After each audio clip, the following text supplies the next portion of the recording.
Bonjour. Bonjour, Voilà. Richard. Je suis avec Whiteside et Jean Massini, accessoirement mon père.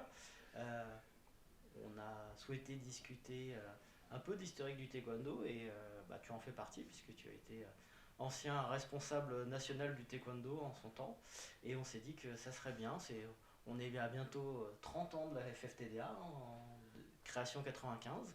Donc on s'est dit, tiens, à 30 ans est-ce qu'on pourrait pas en parler? Et justement, je me suis basé sur un ouvrage que j'ai retrouvé, la Taekwondo Shock de 95, justement, où le président de l'époque, le docteur Visco Gliosi, faisait un point d'étape sur qu'est-ce qui était la fédération à l'époque, hein.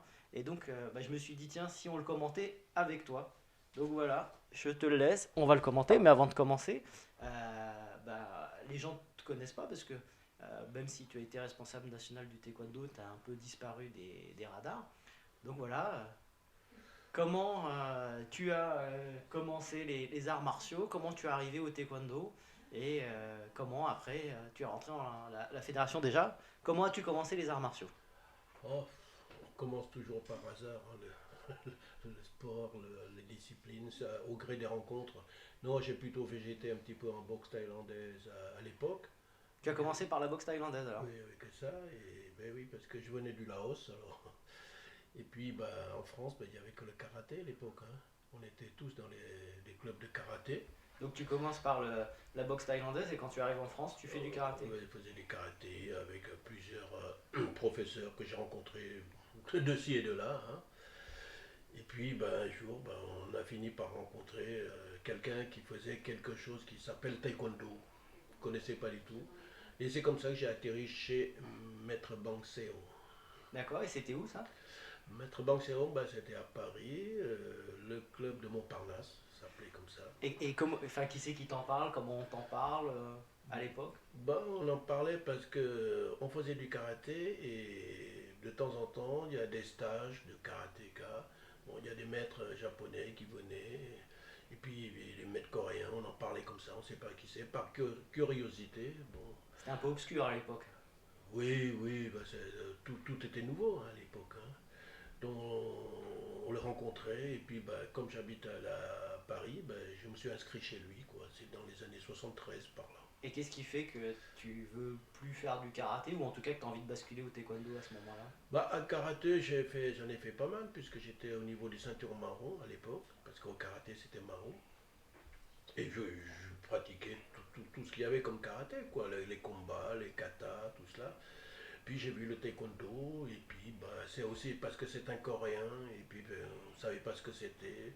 Puis la manière de s'entraîner c'est autrement, et puis il y avait un peu plus de contact que le karaté, quoi. D'accord. Bon, c'était cela, quoi, qui a fait qu'on a été, où j'ai été, et puis j'ai rencontré des copains, hein.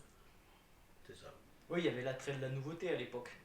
Ouais, ouais, et puis bah, à l'époque on voulait que combattre, hein. On était jeunes, on voulait taper sur l'autre, quoi. Et c'était bien parce que en taekwondo, bah, on pouvait se taper dessus parce qu'il y avait seulement le plastron et c'est tout. Alors justement, tu nous as parlé, tu as rencontré de Maître Bang Seong. C'est un maître coréen pas très connu parce que on parle toujours de Maître Lee Kuan Yew. Est-ce que tu peux nous en parler un peu? Bah, à l'époque, le taekwondo en France, ça se résume à d'un côté, il y a le clan de Maître Lee Kuan Yew, de l'autre côté, le clan de Maître Bang Seo. Et D'accord. puis quand il y avait un championnat de France, du monde, tout ce que vous voulez, c'est la bande de Bang Seo contre la bande de Lee Kuan Yew. Voilà.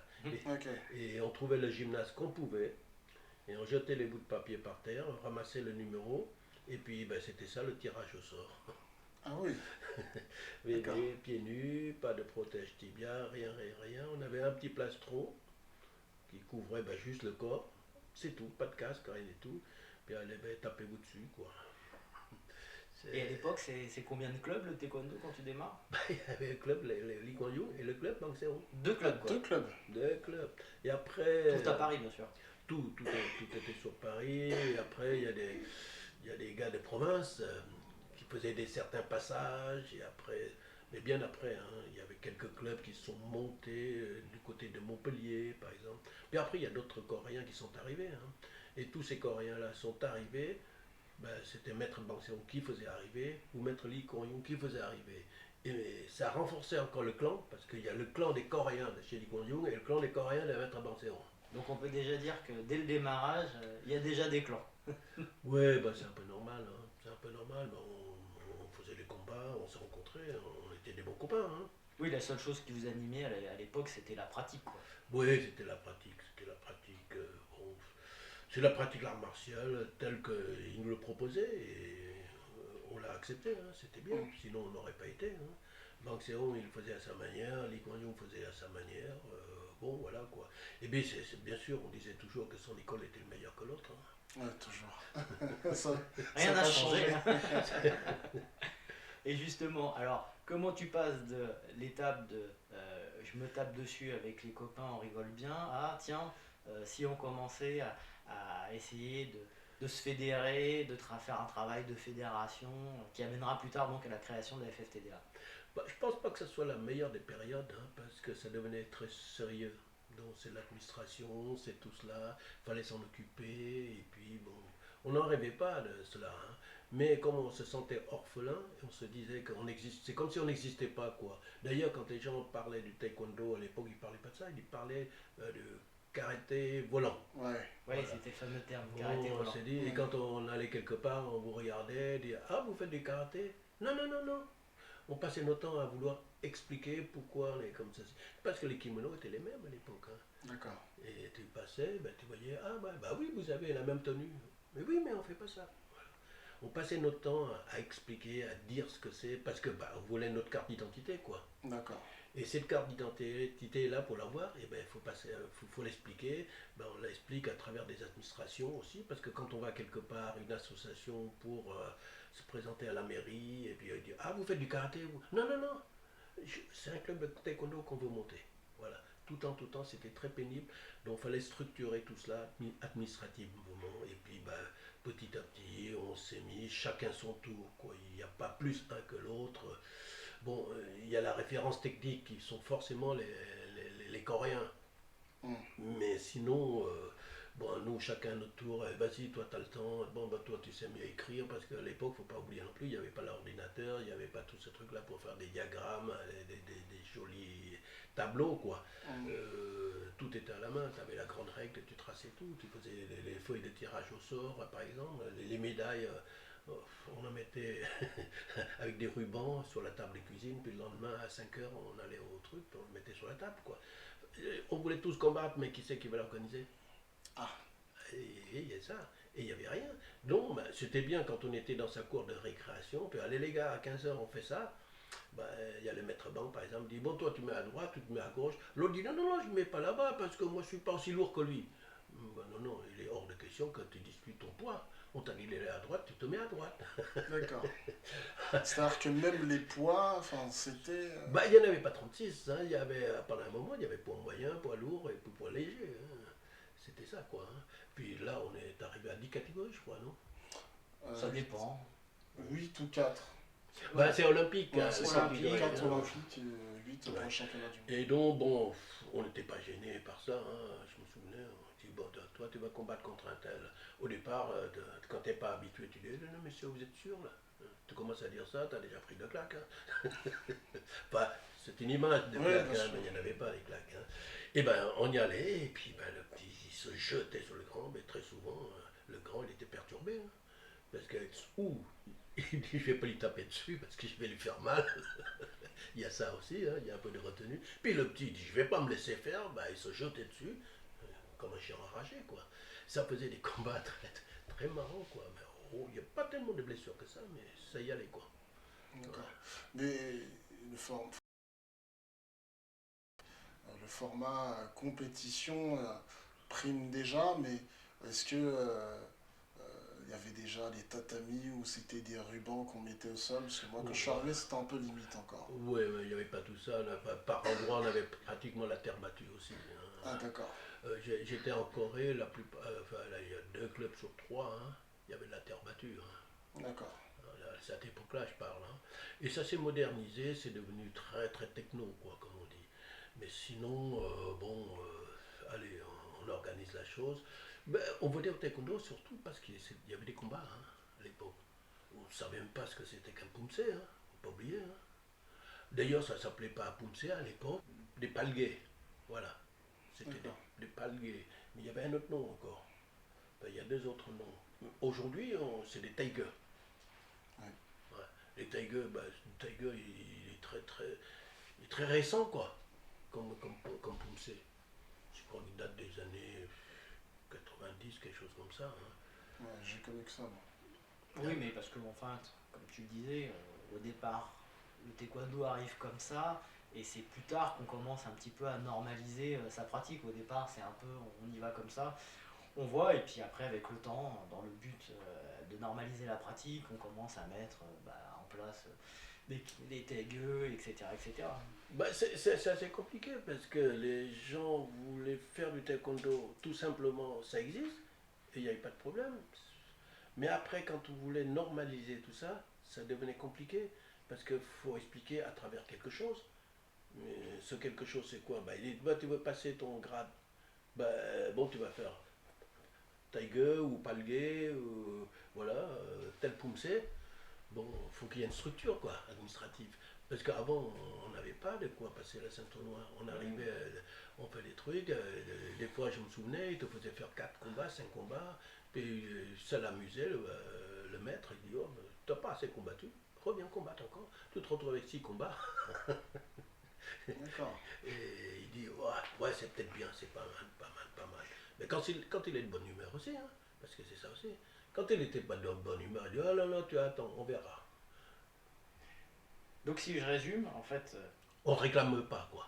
Hmm. tu commences le taekwondo pour combattre, Ouais, t'amuser, ouais, ça. et quand on arrive à un moment donné où tu as besoin de structurer tout ça parce que Ben tu oui. atteint tes limites, c'est à ce moment-là que un peu par accident ou en tout cas par prolongement, tu es obligé de commencer à rentrer dans l'encadrement de ce qui sera plus tard la Ah, fédération. obligé, non, personne n'est obligé. C'est dire que bon, faut faire quelque chose, on l'a fait, et puis on se présentait. Ah, mais en tout cas, Sans, tu sentais que tu sans avais besoin de être, passer par sans là. être prétentieux, parce qu'il y a quand même des hommes qui sont là pour structurer administrativement la partie, quoi. Puis il y en a d'autres, ils sont pas faits pour, et ils peuvent pas le faire, et autre chose, quoi. Parce que tout cela, fallait se présenter devant les instances officielles, gouvernementales, et tout. Il faut discuter, il faut monter les dossiers. Alors justement, à peu près à quelle époque, toi, tu décides de dire, bon, il va falloir que... allez, je m'y colle. Tu te souviens? C'est aussi parce que j'avais une blessure, hein, aussi. Hein. J'avais une blessure et puis ça devenait difficile qu'au niveau du bassin, j'ai eu un accident de voiture et le bassin elle était un peu déplacé, quoi. Voilà, c'était ça. Mais C'est ça qui fait que tu bascules. je pense qu'il y a un peu de cela, mais on est sûr de rien, quoi. Moi, je me suis dit, bon, bah, quand je serai plus guéri, je reprendrai. Mais ça n'a pas empêché que pendant que je faisais ça, et tu faisais les combats en même temps, mais c'était très compliqué parce que tu peux être combattant, mais tu peux pas être là-bas en même temps. D'accord. Et c'était dans les années à peu près combien ça? Oh, ça commande à 77, 78 déjà là, oui. 77, c'est la bascule un peu. Oh oui, c'est la bascule, 77, 78. Je restais un peu combattant, mais bon, tu pouvais pas. Alors justement, si je Tu reprends crois pouvoir, mais... l'historique fait par notre cher docteur Viscogliosi, donc que tu as là devant toi, ce qu'il disait, donc 68, il parle de l'arrivée du taekwondo en France par une équipe de démonstration coréenne. 69, arrivée du premier expert coréen, Maître Lee Kuan Yew. Voilà. À ce moment-là, Bang Seong, lui, il arrive à peu près en quelle année lui? Oh, Barcelone est arrivé bien après, hein, à partir de 72 ou 73, quoi. Ok. Il venait d'arriver en France et c'est comme ça que je l'ai rencontré. Hein. D'accord, donc là en 72, 73, on parle du à deuxième Montparnasse. passage de grade de ceinture noire pour le taekwondo. Je sais pas si tu t'en souviens. 72. Oh, oui, oui, on peut dire. On appelle ça comme on veut à une certaine époque. C'est pas structuré encore. En 72, il n'y a rien de structuré. Comme je dis, le maître, il a envie. On est au niveau du club. Hein. En 73, première participation pour la France au championnat du monde de taekwondo à oui, Séoul. à Séoul, oui, oui, oui. Autant que je me souvienne, il doit y avoir Bialing qui était dans le coup. Bialing. En tout cas, c'est les élèves de Lee Kuan Yew, forcément à l'époque. Ouais, il y avait Bialing. 74, on parle de l'arrivée de Maître Bang Seong. C'est à peu près cette année-là. Oh, il est arrivé avant. Il est arrivé 73, je crois. D'accord, bon, en tout cas. 75, le taekwondo qui est donc assimilé au karaté est toujours au sein de la Fédération française de judo et de Oui, discipline c'est ce associée. qu'on appelle discipline affinitaire. FFJDA, Fédération française de judo et discipline affinitaire. Mais déjà, le karaté. Non, non, en 75, la fédération de karaté s'appelait FF Kama. Oui, parce que c'est en 75 qu'ils quittent la fédération de judo. En 75, ils créent leur propre fédération en quittant le judo. FF Kama, oui. Parce qu'à l'époque, il y avait deux fédérations. Il y a une fédération qui s'appelait FFK tout court, D'accord, ouais. qui est karaté aussi. Bah, c'est pareil. Une autre fédération dissidente, Voilà. une des nombreuses. Une heureuse, toujours. Et donc c'est Delcourt, que tu as dû bien connu, hein, qui est le premier président de la fédération de karaté et d'arts martiaux affinitaires. Oui, le côté arts martiaux affinitaires a été imposé par le ministère. Donc là-dedans, bah, il y a tout, quoi. Il y a tout ce qui est un peu exotique. Tu sautilles un peu, tu dis je viens de là. Alors, Et à ce moment-là, vous êtes embarqué avec le karaté, vous êtes content, vous n'avez pas d'avis? bah, de toute façon, on n'avait pas d'avis. On arrivait, on ne savait pas ce que c'était. Attends, on tapait dans la cour de récréation. Mais juste une question, hein, parce que vu que l'un dans l'autre c'est affinitaire, pourquoi ne pas être resté avec le judo? Ah, nous, on n'était pas à judo, nous. On était Ouais. avec karaté. Nous. Karaté? Ah oui. Et donc quand le karaté est parti, ils ont dit vous emmenez vos petits avec vous, quoi. Non, non, le karaté était déjà sorti quand on est. Oui, non, mais quand ils font sortir le karaté, vous Ouais. êtes, Oui, c'est à ce moment-là qu'on est. ils disent prenez aussi le taekwondo ou Oui, oui, oui. ou le judo se dit tiens non, Non, on non, voudrait bien. tout ce qui fait kung fu, tout ce qui tournait autour, on mettait là-dedans dans le panier à crabe, quoi. Allez. Art martial affinitaire, on mettait tout là-dedans. Il y avait même la boxe thaïlandaise et tout ce qu'on suit après. Bon, c'était une grosse pagaille quand même. Hein.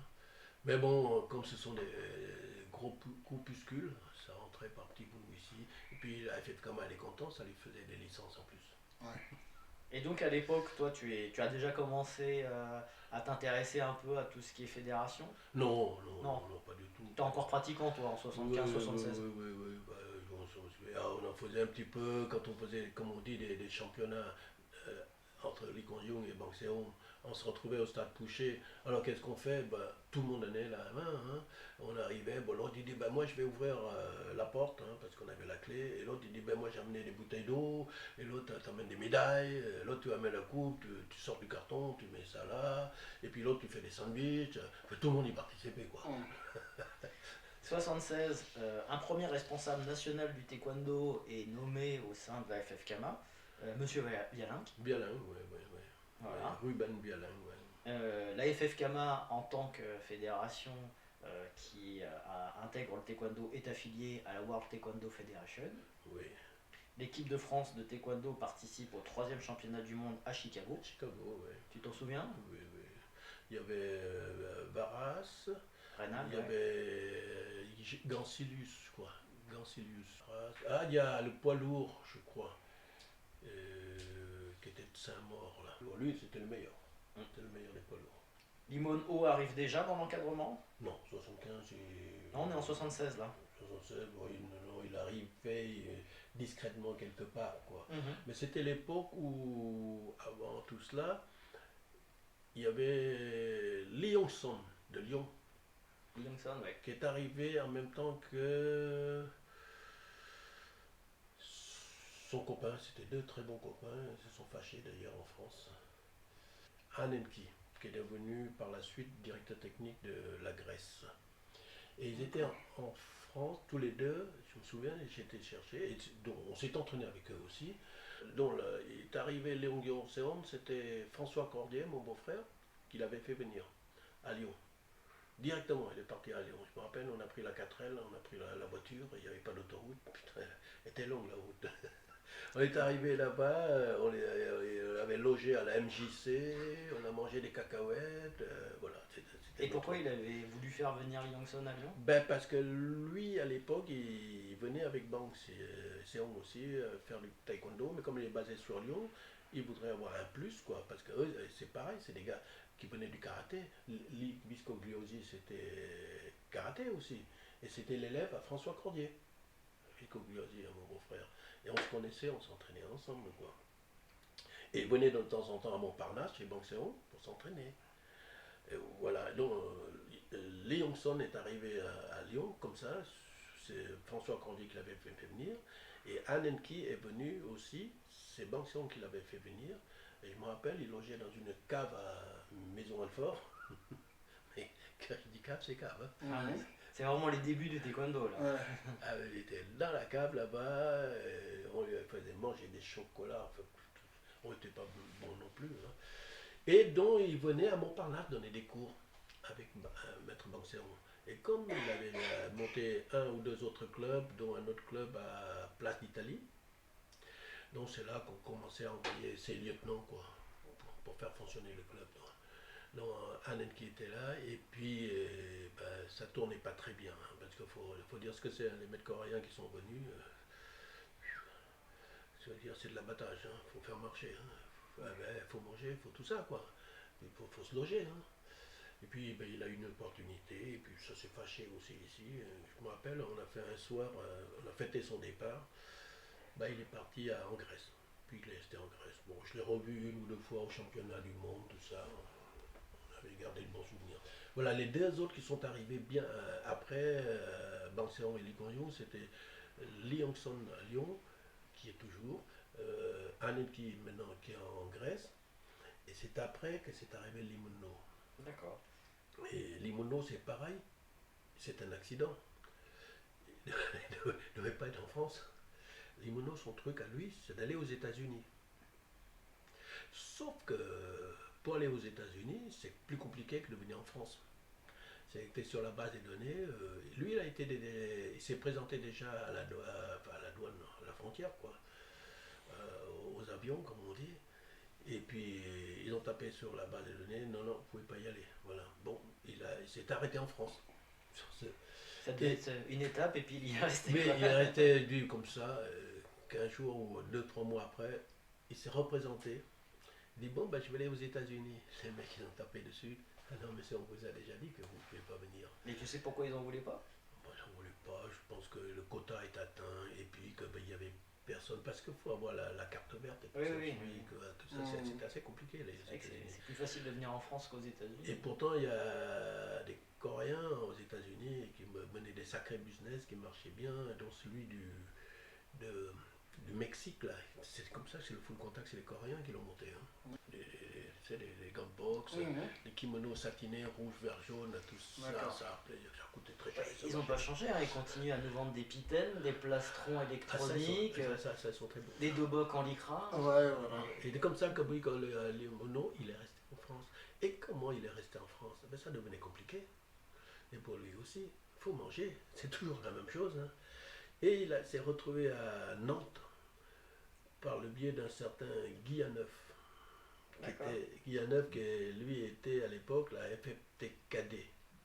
Parce qu'il y avait la FFTKD entre temps. Alors justement, on va continuer. Donc déjà, on voit en 76, donc il y a ces histoires-là. Apparemment, Lee Kuan-yew démissionne de son poste à la FFKMA. Il est remplacé par Maître Bang Seong en tant que directeur technique. Enfin, je suppose que c'est déjà à l'époque, c'est un peu le bazar pour savoir qui commande quoi, qui fait quoi. Tout le monde se pense légitime, quoi. Ben, oui, mais bon, l'être humain, son gros problème, c'est l'ego, quoi. Et hier, avant-hier, aujourd'hui, c'est toujours la même chose. Et pourquoi toi, et pourquoi pas moi, et tout. Bon, Bang Seong, c'est peut-être pas son truc non plus d'entrer là-dedans, je me souviens. Ben, il y va parce que fallait cautionner quelque chose, quoi. Et le karaté, en tant que fédération, il fallait qu'il présente au ministère, quoi qu'il ait une structure. Et par rapport à tous les pratiquants, ils disent ah, vous voyez, il y a un maître coréen là-dedans. Donc c'est sérieux ce qu'on fait. Parce qu'à une certaine époque, même aujourd'hui, tu veux, c'est injuste, je trouve. Tu vas quelque part, tu fais de l'art martial, c'est de l'exotisme. Il vaut mieux que tu te présentes dans un club et tu dis c'est moi le professeur qui fait ça, avoir un air d'exotique un petit peu. Ouais. Et ça passe, c'est le passeport. Et que tu arrives, que tu es un peu breton, tu dis je suis maître machin pour faire je vous fais le taekwondo, karaté, tout ce que tu veux, mais on te dit mais il y a un problème là. Ouais. C'était comme s'il y avait un manque de crédibilité en gros. Délit faciès, hein, ça. Ouais. Les blancs ne savent pas sauter. Ouais, voilà. Non, mais on peut tourner en rond autour de ça, mais il faut ouais. s'arrêter à un moment donné puis dire ben, c'est comme ça. Il faut dire que c'est bon. Moi, je connais des gens qui sont, comme on dit, chinois, vietnamiens, tout ce que tu veux, quoi. Et ils prennent les clubs, et ben ils se forcent à avoir l'accent. Parce qu'il y en a D'accord. qui n'ont pas l'accent aujourd'hui. Oui. Ils se forcent à avoir l'accent pour dire gna gna gna gna gna, et ça passe. Mm. Et le pauvre breton qui arrive, ou le marseillais, quoi, avec son accent en plus, le marseillais. Ouais, d'accord. Eh ben le club, non. Donc, avoir un maître coréen, c'était vraiment la caution qui validait le Ouais, taekwondo. la question, la technicité, D'accord. l'origine, il y a tout ça. Après, on ne sait pas d'où il sort non plus, le coréen. Mm. Bon, prenons l'exemple pour comparer avec le karaté. Eux, ben, ils bougent un doigt comme ça. Tout le monde arrive derrière. Il fait un stage, il y a 200 personnes aujourd'hui. D'accord. Le stage de karaté, c'est là où le problème, je crois, du taekwondo et du karaté, même aujourd'hui, je crois. Le stage de karaté, il remplit un gymnase. Mhm. On fait quelque chose. Mais le stage qu'on fait pour le taekwondo, qu'est-ce qu'on fait? On ne remplit pas les gymnases. On met la raquette et on dit tu tapes. C'est un peu limite, non? Ah, pour vendre le taekwondo, c'est limite, hein? Ouais. Limite. Voilà, donc ben, on reviendra certainement dans la Oui. discussion, ça. Et on continue. Alors, 78, là, tu as commencé ta bascule, hein, tu m'as dit, c'est vers les années 77. Il y a un premier responsable national qui est nommé au sein du taekwondo, c'est Vialinck, donc, qui a donc été un grand combattant, puisque tu me disais qu'il avait participé au premier championnat du monde de Oui, à taekwondo. Séoul, bah oui. Et donc, il est nommé responsable national avec comme directeur technique Bang Seong. Et ce qui est compliqué, parce que Vialang, il était de la bande à Lee Kuan Yew. Et c'est bon qu'ils ont le directeur technique. Donc, chercher l'erreur. Voilà, on imagine que c'est la politique de l'époque. Oui, c'est un peu parce que bon, la place est là, bon, on est content d'y être, quoi. Voilà. Comme tu le disais, à un moment donné, l'ego parle, on a besoin Ouais. de reconnaissance. Et le seul gars que je peux cautionner pour dire que Barcelone ne voulait pas du tout, ils n'en ont rien à faire de tout cela. Lui, Barcelone, lui, ce qu'il voulait, c'est moi je tape. Avec son petit français, moi je tape. Donc à cette époque-là, l'équipe de France participe au deuxième championnat d'Europe à Munich. Je ne sais pas si... Ah oui, Munich, oui. euh, Voilà, le fameux poids lourd, c'est Jean-François Jourdan. Je ne sais pas si son nom est là. Ah, Jean-François Jourdan. qui était responsable du comité de Paris aussi, entraîneur. Notamment. et donc à l'issue de ce championnat en 78, Dixit Viscogliosi, messieurs Gaillard, Viscogliosi et Guilleneuf déposent en 78 les statuts pour créer une fédération dissidente de taekwondo. Est-ce que tu te souviens de ça? Oui, parce que j'en faisais partie. Donc tu fais partie des dissidents. Oui. Et qu'est-ce qui vous a animé à l'époque? Pourquoi? Alors que Ben, toi-même tu disais que ça te plaisait pas. Ben non, la parce structure. qu'arrive un moment donné, il faut monter une structure. On ne se sentait pas chez nous. On voulait nos passages de grade. Il n'y avait personne pour nous faisait passer des grades. Même si on a annoncé en disant que premier passage de grade, deuxième passage de grade. Mais le passage de grade structuré de manière fédérale n'existait pas. Il y a ça aussi qui... Donc le but c'est vraiment de s'affirmer. Ben, de s'affirmer, d'avoir une vraie carte d'identité, voilà quoi. Quand on se présente devant les instances officielles et qu'on vous demande, pour passer tel diplôme, comment on fait? On n'a rien qui est écrit. Et donc à cette époque, tous les gens du taekwondo vont à la FFTKD? Oui. Mais il y aura toujours des groupes qui sont là. Et d'ailleurs, le club n'existe même pas officiellement, certains clubs taekwondo et le karaté. Donc à l'époque, c'est le président, c'est Guy Neuf. Oui, ben c'est le fameux Guy Neuf, là, oui, c'est par son biais où c'est arrivé l'hymno. Voilà. Le secrétaire général Varas. Directeur technique et entraîneur Maître Limono et Maître Lyonson. Et voilà, les deux. Ouais. Voilà. Et en directeur d'arbitrage, Vialinck. Voilà, première assemblée générale extraordinaire le 19 novembre 78 à l'hôtel Lutetia. Bel hôtel. Oh, Lutetia, oui. C'est vrai, pour commencer, il y a mieux. Et- Hein. Ouais, C'était pas l'hôtel Ibis. Hein. Non, je peux même dire ça, pourquoi on était à l'hôtel Lutetia, c'est grâce au papa Avaras. D'accord. Le papa Avaras, ben, et puis là, hein, c'était un monsieur, un Antillais, qui dit, ben, les gars, je vais vous arranger un truc. Donc on s'est retrouvés au Lutetia. Pour ceux qui connaissent pas, je vous invite à aller sur Google Maps, taper Lutetia à Paris. Vous verrez que c'est pas. Donc on s'est retrouvés là-bas avec la réunion. Bon, on était bien contents, mais bon, on aurait pu le faire dans n'importe quel gymnase aussi. Et vous étiez combien à l'époque? Oh non, à l'époque, ça se compte très vite. À La Réunion, on doit être une quinzaine. Et vous rassemblez à peu près combien de personnes, licenciés, adhérents, sympathisants? Bah, disons, on rassemblait pratiquement le club de Ligorion, le club de Bancéon, et puis le club de Nantes, Guyaneuf, tout Ouais. ça. Là. Il y a Gaillard, le fameux Gaillard, Non. qui était un très bon attaquant. Vous étiez quoi, une centaine? Ouais, allez, si on La arrive FFTKD à l'époque, c'était une centaine. allez, on est des 200-300, quoi. Voilà. 200-300 personnes. Parce que oui, il y avait le club de Lyon aussi, hein, Mhm. le club de Cordier. Et donc, la demande immédiatement est faite de l'agrément auprès du ministère des Sports. Oui, qu'on n'a pas eu. Donc à l'époque, pour l'histoire, c'est le ministre, c'est Monsieur Soisson. Oui, de toute façon, on n'a pas cassé le vase. Non, voilà. Et ils vous ont donné une raison du refus? Bah, la raison, elle est toute simple. Il y a une fédération qui regroupe tous les arts martiaux, d'origine asiatique et tout ce que vous voulez, qui s'appelle FFKMA. Vous avez votre place là-dedans. Et puis vous êtes 300. Et on était là-dedans, on avait notre place. Sauf qu'après, c'est quand tu prends la décision, tu es toujours obligé de te référer au comité directeur de la fédération de karaté D'accord. et dire tout ça. Donc c'est pour ça que je faisais moi partie du comité, membre élu du comité directeur de la FFKMA. Alors en fait, tu étais D'accord. des deux côtés. T'étais dans la maison. Non, mais c'est après la FFTKD. Hein. À l'époque Oui. de la FFTKD, on était dehors. Hein. D'accord. Donc, mais ce qui vous dessert, je pense, à l'époque, c'est qu'en plus, dans le même temps, la FFKMA obtient l'habilitation WTF, l'ancienne. De toute façon, c'est pas qu'elle qui l'obtient. C'est dire que c'est la fédération mondiale, quoi. Pour Oui, parler oui. tranquillement. Ouais, La puis fédération mondiale, elle ne peut reconnaître qu'une seule fédération Oui, mais par nation. elle aurait pu dire vous. Oui, mais il faut que tu existes officiellement. Oui, c'est La ça. FFTKD, D'accord. elle n'est pas reconnue officiellement par le gouvernement, quoi qu'on dise. Mhm. Faut pas se leurrer. Hein. On est une association, parce que comme toute fédération, sauf qu'il y a des délégations où ils ont délégation de pouvoir. La délégation du ministère. Et la délégation, c'est la FFKMA qui l'a, et pour le Kung Fu et pour tout le reste. Tout ce qui est comme un sport de combat, tu vas où tu veux, on te dit, bien monsieur, on va vous recevoir. Alors, Et à l'époque, tu as les gars qui reviennent, ah oui, on a été reçus par le ministère, et tout ça. Oui, ils me reçoivent tous, ils sont très polis. Hein. Et tu reviens, tu chantes ça sur toutes les rues, dans tous les clubs. Ah oui, mais tout ça pour aller à la FFKMA.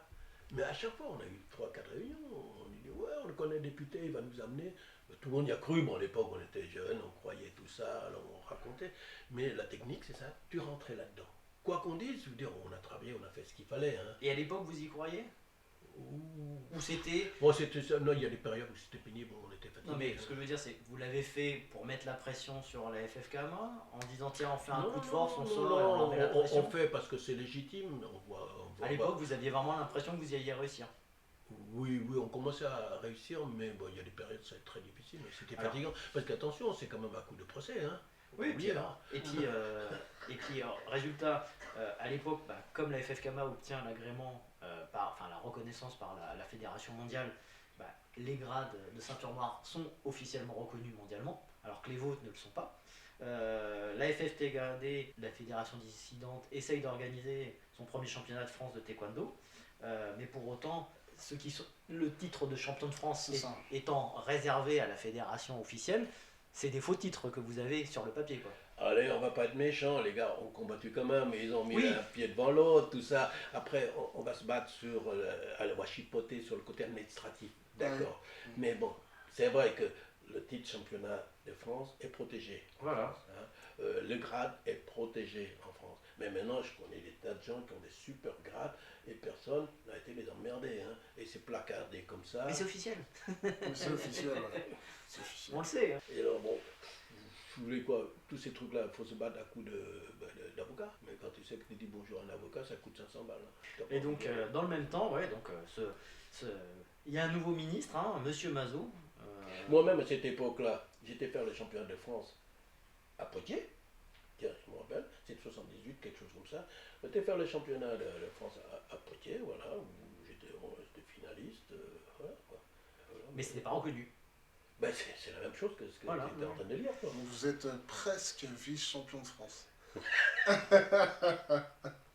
Underground. Underground, ouais, c'est ça. Et on avait l'équipe de France, je me souviens, on est parti à Hollande à l'époque. Alors, la sortie, c'était Alors, une sortie c'est à la Hollande. FFTKD ou une sortie FFKMA? FFTKD. Mais la Hollande vous reçoit comme une équipe de France Ben là, tu sais, c'est comme tout organisateur, du moment qu'il y a des participants. et qui paye. Là. Tu sais, c'est pour ça aussi, on n'est pas, tout le monde n'est pas très propre non plus. Ça dépend des intérêts qu'il y a au bout. Quoi. Toujours. Mais surtout que, bien que vous fassiez une sortie FF TKD, TKD, Fédération il n'y Dissidente. avait pas de représentants. Oui, la FFKMA envoyait-elle une équipe de France? Ben non, C'est ça. parce qu'il y Elle avait personne. Bah, il y avait il y avait personne. Et c'est ça, le Ouais. chantage, il est là. Ouais. Alors, on s'adressait à tel ou tel club, tu y vas pas, on n'y va pas, des machins. Et il y a toujours quelqu'un qui passe derrière pour dire, je peux y aller, monsieur. Ouais, d'accord. Et c'est là, il s'est fait montrer, il s'est fait traiter de tous les noms et tout ce qui s'ensuit. Et je me souvenais quand on partait. Il me semble qu'aujourd'hui, pas grand-chose n'est changé. Hein. Oui, bon, c'est ce que j'explique. Bon, nous, par exemple, pour y aller, on a le bus pour aller à l'autre côté, tout qui venait, il y a des Chinois, il y a plein de trucs. Et Rental. Ah oui. Et Rental, voilà, à Hollande. Et donc, nous, on avait le bus. Et il a fait le tour de France pour prendre l'équipe de France là-bas. Il venait de Nantes, le machin. Ah oui. Ah oui. Et moi, je me rappelle, on est là à la gare de Lyon, à l'époque où les salles d'attente étaient ouvertes 24 heures sur 24 et chauffées. D'accord. Aujourd'hui, c'est plus possible. Et moi, avec, je sais plus, avec Varas, je sais plus quoi, j'étais là-bas, à la gare de Lyon, on est rentré, salle d'attente, avec un sandwich. Puis on attendait, on était au chaud. Et je crois que le bus est arrivé vers 4h du matin, 5h du matin, comme ça. On était dans le bus et on mangeait notre sandwich jusqu'au bout. Hein. On allait à Erantal là-bas, on faisait nos combats. Et puis on revenait avec des trois bobos, puis on était contents. Donc vous mettiez en fait la pression à la FFKMA en disant vous avez peut-être l'agrément, mais c'est nous qui avons les combattants. Quoi. Oui, ça, Les c'est combattants, ça, les c'est pas, pratiquants, tout le monde. c'est pas tout à fait comme ça, hein, parce qu'on les craint quand même, hein, parce qu'ils étaient nos adultes, hein, ils étaient plus âgés que nous, les gars, et nous, on était des jeunes. Moi, là, à cette époque-là, moi, en 78, j'avais 28 ans, hein, voilà, des trucs comme ça. Tu te retrouves avec des gars qui sont des juristes, des trucs comme ça. Oui, t'as pas encore l'expérience pour gérer ça. Et puis, on a eu des procès, là, on t'a été appelé par monsieur le juge. Ah bah c'est vrai que quand tu reçois ta première assignation, tu quand dis- t'es pas habitué, ça fait peur. Hein. Ouais. Alors là, nous, à l'époque, on craignait la police, hein, c'est pas comme aujourd'hui. Hein. Alors justement, donc il y a ce premier championnat de France à Orsay qui marche bien, hein, c'est un beau succès. Ouh, c'est la Coupe de France, donc c'est pas le championnat là-bas. Alors là, en tout cas, c'est écrit C'est comme ça. à quelle année? En 79, premier championnat de la FFK TKD. Ah là, oui, après le CFT, voilà. Mais sinon, c'était la Coupe là-bas. Ouais. C'est la Coupe de France là-bas. Et Tous à les ce ans, on moment- n'avait qu'une seule compétition, on avait la Coupe de France à Orsay, mais c'est le club à Vienne. c'est le club Vialinck. Oui, alors et donc là, ça marche bien. La FFKMA se sent un petit peu fragile et elle demande au ministre en place, Monsieur Mazot, de faire des comment ça s'appelle des on va dire des conciliations pour que vous puissiez réintégrer la FFKMA et il est écrit que vous le faites sous négociation. Et dans ces négociations apparaissent messieurs Varas, Massini, Cordier et Viscogliosi. Ouais, Donc, c'est- vu que tu es nommé, qu'est-ce qui s'est passé pendant cette négociation Oh, avec le ministre Monsieur Mazot? Non, c'est vrai que c'est difficile de mettre ça sur quelques lignes, Ouais. mais c'est On va pas, essayer. c'est pas tout à fait comme ça. Bon, C'est normal. disons que la FFTKD, il ne faut pas oublier que j'étais avec eux. Et entre-temps, on s'est dit, faut faire quelque chose, parce qu'on voyait quand il était arrivé au bout quand même. Hein. Quand tu avais la justice devant, tu as le ministère, qu'est-ce que tu fais, tu as des responsabilités, tu as des clubs, les gars ils disent qu'est-ce qu'on fait, on fait le championnat, tout était compliqué. Hein. Et donc, entre-temps, parce qu'il y a un passage où je me suis retrouvé avec Rénal Varas, responsable national. Alors ils disent que c'est dans les années 80. Eh ben, c'est 78. Et en 79, ils disent que vous participez aux négociations avec la FFKMA pour réintégrer justement dans les années 80. Voilà, mais la FFTKD existe toujours. Existe toujours. Et c'est à cette époque-là où On vous on, dit. on a confié la FFTKD à Viscogliosi, qui en a la présidence. Alors pourquoi tu as quitté la FFTKD et pourquoi tu as réintégré la FFKMA au risque, je suppose, de te faire traiter de traître et de briseur de grève? Oh, je pense que je suis au-dessus de tout cela, mais bon, c'est vrai qu'il y a tout ça, mais il y a aussi, il y avait Bang Seong, il y avait les Coréens, il y a tout cela. Mais il n'y avait pas de problème particulier, mais il y avait un autre problème qui s'est greffé là-dessus. Il y a un certain monsieur qui entraînait Christian Monjean, Lawari, tout ça, là, le coréen. Est-ce que tu parles Kim, Kim Jong-ho, Kim Jong-ho. qui arrive quand lui? Mais il est arrivé, là, cette période-là, 80, quelque chose Mhm. comme ça. Notre Kim Jong-ho, lui, est arrivé, et puis avec tout ce qu'il savait sur le taekwondo, avec tout ce qu'il savait sur la Corée, ben, c'est un vrai Coréen, alors que nous, on n'était pas des Coréens, quoi. Ben, lui, eh ben, il s'est mis carrément derrière, dans la FF Kama. D'accord. Il a été se balader avec un certain monsieur Delcourt, avec un certain monsieur Duguay, qu'on connaît très bien. Et là-dedans, c'était tout le reste n'existe pas. Vous êtes tous des petits minots, les gars, c'est moi. Donc, il était en train de d'écrire son propre taekwondo. Alors, tout le reste, eh ben, il avait cette facilité-là, ce pouvoir-là, parce que les Coréens, il arrive de Corée, il amène Il avec parlait tous bien. les dames qu'il voulait, il dit, moi je connais la fédération mondiale et tout. Bon, voilà, si vous voulez, moi je suis là. Les autres, le taekwondo, non, c'est moi. Donc si je suis l'historique, donc 79, les négociations sont entamées avec toi, Reynald Varas, Oui, François Cordier-Visco-Biosi. Monsieur Delcourt obtient votre accord. Il nomme Reynald Varas comme responsable national du taekwondo. non, à l'époque, on avait. Avec toi comme adjoint, c'est noté comme ça. Oui, bah, c'est noté comme ça, je m'en fous. On était deux têtes. On était une coprésidence, quoi, si tu veux, co-responsable. Voilà, c'est Et bon. il passe où, monsieur Et Monsieur Visco-Biosi Ouais. reste à la FFTKD. D'accord, ok. Il reste dans cette fédération dissidente. Ben, disons qu'il n'est pas tout à fait incondisant que la fédération FFTKT était plus ou moins en sommeil, on l'avait mis exprès. La vraie raison à cela, c'est-à-dire que lors de la négociation, il y avait Koyei et tout ce qui s'ensuit, nous on est rentré là-dedans et on s'était dit, gardons ça, On sait jamais. on ne sait jamais si ça se passe mal, on peut récupérer ça. C'était tactique. C'était tactique. Et là, c'est pas dit, personne ne le dira, il y a peut-être 2-3 personnes qui le savent, hein, ça, donc j'en fais partie. Et bon, on va pas se glorifier de ce truc-là, mais parce qu'en fait, comme ça, c'est pas tout à fait passé comme ça. Donc c'est pour ça qu'avec Barat, nous, on était dedans.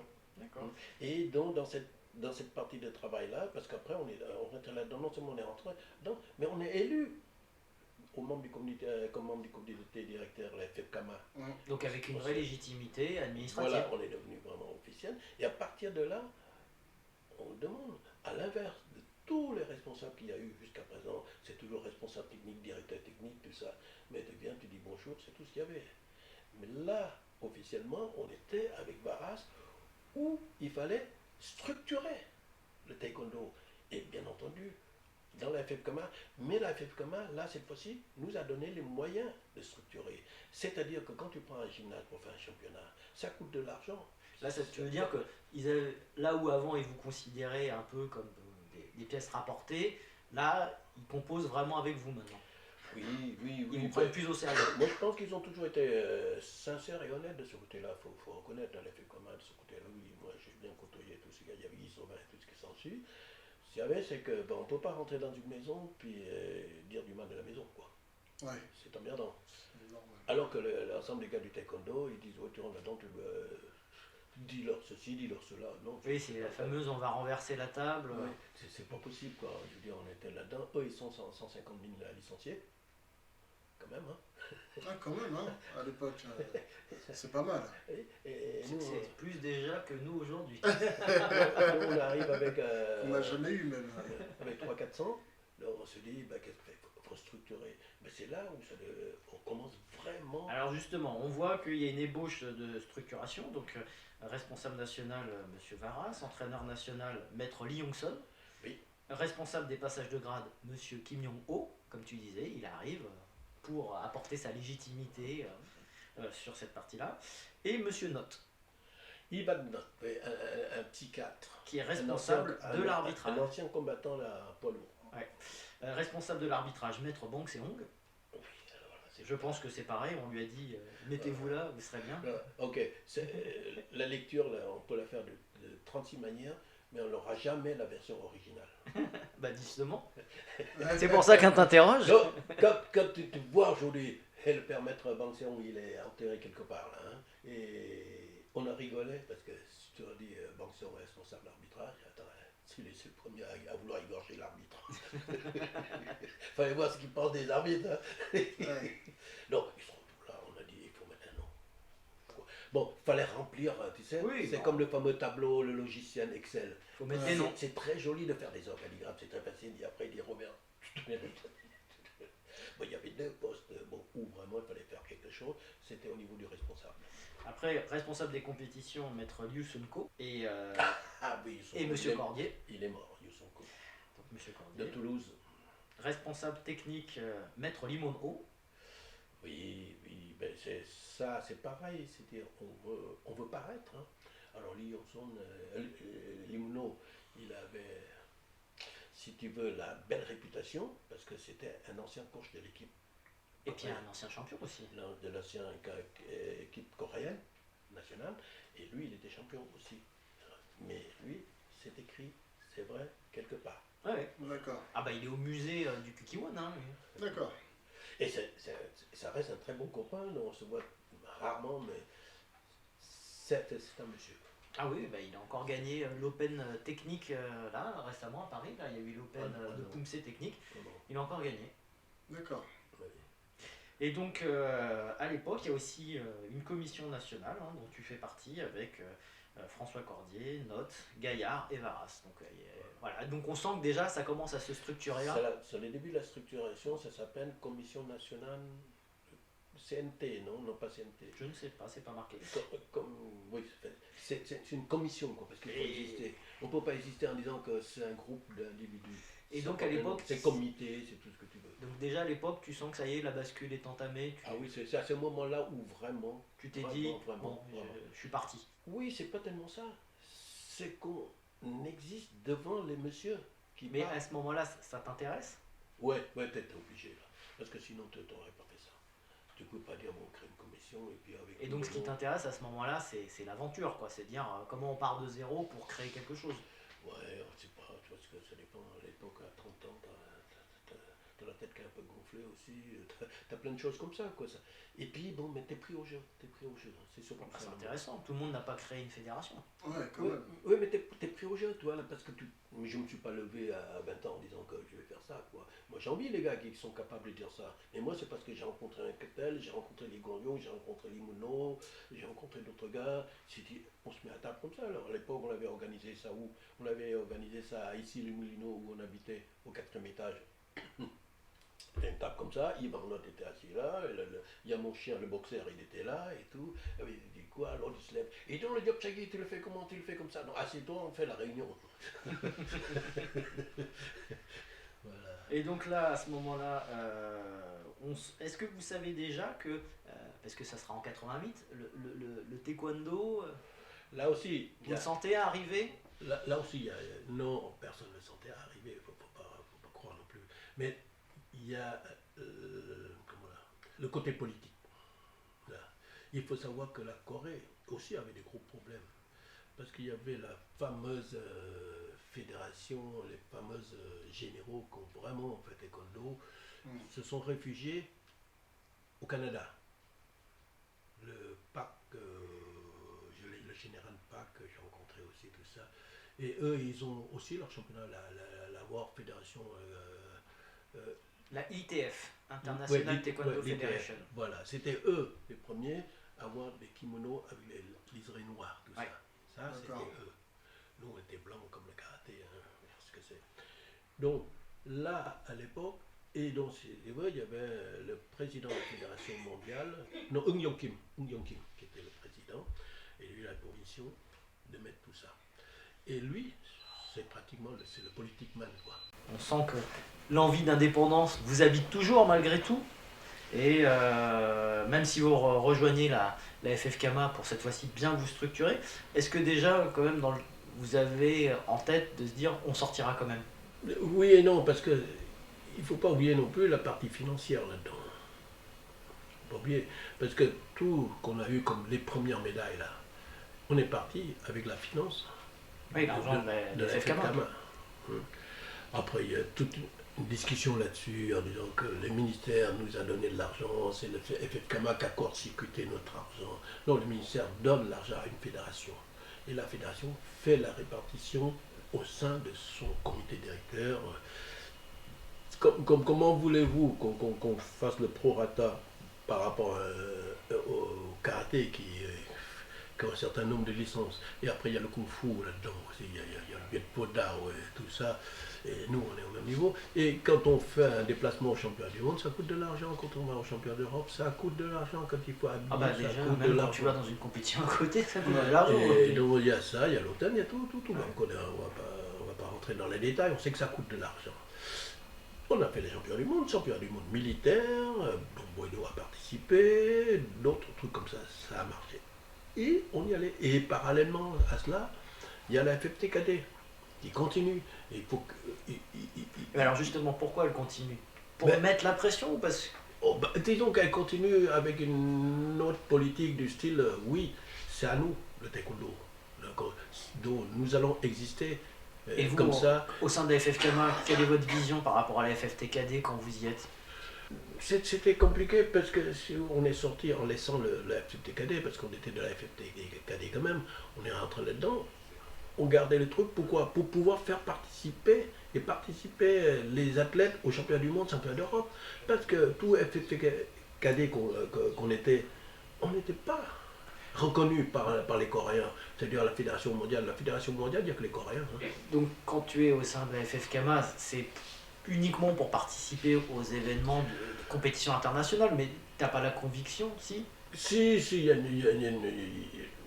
la flamme, elle est toujours là, il faut faire quelque chose, mais on voit très bien que c'est compliqué de le faire autrement. Tant que le ministère ne te donne pas le feu vert d'avoir une fédération, tu peux rien faire d'autre en France. Mais vous, dans votre tête, vous vous dites pas, on va pouvoir coexister avec... Si, on va, comme le Kung Fu l'a fait, comme le Viet Po Dao a fait, ils sont pas plus bêtes que nous. Hein. Et donc, la seule différence dans toutes les disciplines affinitaires, c'est le gouvernement coréen et le comité olympique.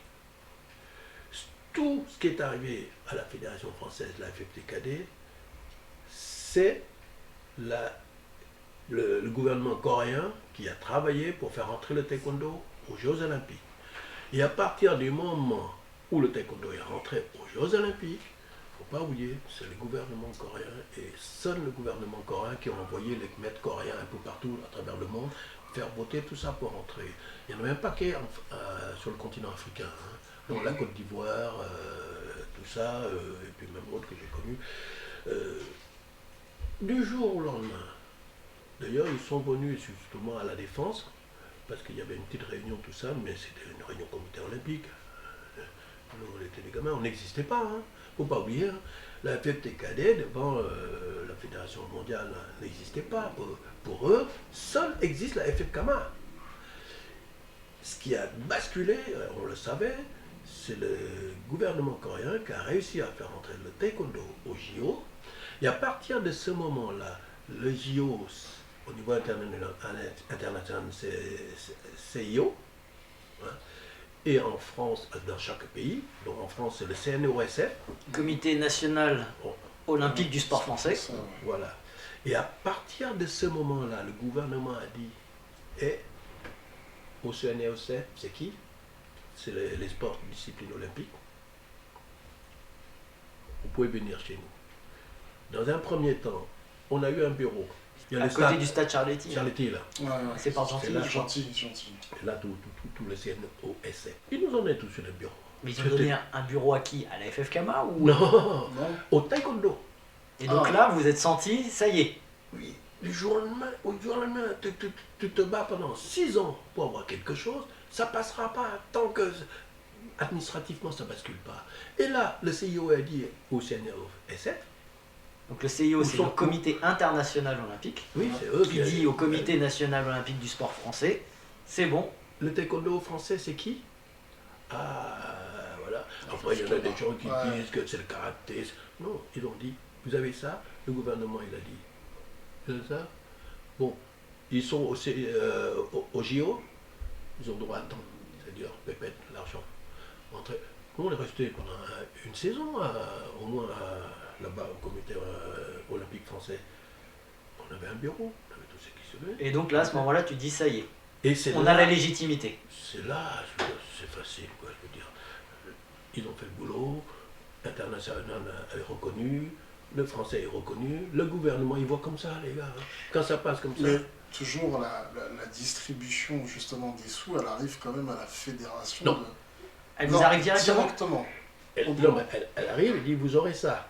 C'est-à-dire que faut pas oublier, c'est que quand on a été à Séoul, sport de démonstration, Ouais. Barcelone aussi, tout ça, de poids, c'est une somme d'argent qui est arrivée, c'est ce qu'on appelle la préparation olympique. Mais elle est donnée à la FFKMA. Oui, mais de toute façon, c'est une enveloppe où personne d'autre ne peut toucher. D'accord. C'est arrivé avec préparation olympique à l'INSEP. Vous avez ça, servez-vous de cela, expliquez-nous votre projet, comment vous allez faire, quel est l'entraîneur, quel est ceci, cela, quels sont les participants, quels sont vos stages, ça se chiffre. Et là, je veux dire, c'est facile, à partir du moment que c'est admis. On est entré là-dedans, il ne faut pas oublier, c'est qu'on est parti à Séoul, en sport de démonstration, mais avec des médailles quand même. Ouais. Oui, alors justement, je reprends le point, parce qu'en 81, il est indiqué que, voilà, Delcourt sentant un peu le vent tourner, décide pour remobiliser le taekwondo au sein de la FFKMA que des subventions spéciales seront votées pour les athlètes en vue de préparer les Jeux Olympiques de Séoul 88. Mais dans le même temps, la FFTKD est relancée, parce qu'ils se sentent, à mon avis, pousser des ailes. Ils se disent, si on est reconnu au niveau international, c'est le moment d'y aller. Et donc, est nommé comme président Visco Gliosi. Non, c'est à la sortie du COT, le COT, là, tout ça. Voilà. Il était temps. Et ça va tout seul. Ça va tout seul. Parce que c'est admis. C'est pratiquement Alors, le processus, il est entamé. Alors justement, on va voir le processus. En 82, Varas démissionne. Tu es nommé nouveau responsable national. Est-ce que pourquoi on sait, il démissionne? Oh, c'est toujours pareil. J'ai pas eu la bonne place ce jour-là dans l'avion, ou j'ai pas eu la bonne place ce jour-là, j'étais pas reçu. C'est ça, hein, c'est tout. Et tu sais pourquoi toi tu es nommé? Disons, je suis pas nommé, je suis resté, j'ai toujours été responsable national. Oui, mais pourquoi? Parce qu'il y avait personne d'autre qui voulait la place? Parce que les gens te trouvaient... Non, parce que j'étais là, puis c'était facile, quoi. Comme on était déjà sur place, tu continues, quoi. D'accord. Donc comme adjoint, tu as François Cordier. Comme entraîneur national, Maître Limon Haut. Et donc là, c'est le début des premières médailles, on va dire, les premiers débuts des médailles à foison. Donc en 82, tu as Boido qui rapporte la première médaille de bronze à la France au 5e championnat du monde à Guayaquil, en Équateur. Oui. Malgré tout, en mai 82, à la demande de la FFTKD, le championnat de France de taekwondo FFKMA est boycotté par tout le monde. Mais pour autant, il y a une médaille gagnée au championnat d'Europe à Rome qui permet à la FFKMA de garder la face en disant bah, vous avez beau boycotter, c'est nous quand même qui faisons des médailles à l'international. C'est toujours pareil. Je veux dire, le mot boycotter, bon, c'est très à la mode hein, quand on est dans ce genre de conflit-là. Mais ce qu'il y a, c'est que les athlètes, ils ont envie d'aller combattre quelque part. Et la structure championnat d'Europe, elle existe, mais qui c'est qui a le droit d'y aller? C'est ça. Ceux qui ont le droit d'y aller, c'est ceux qui sont reconnus officiellement dans chaque pays.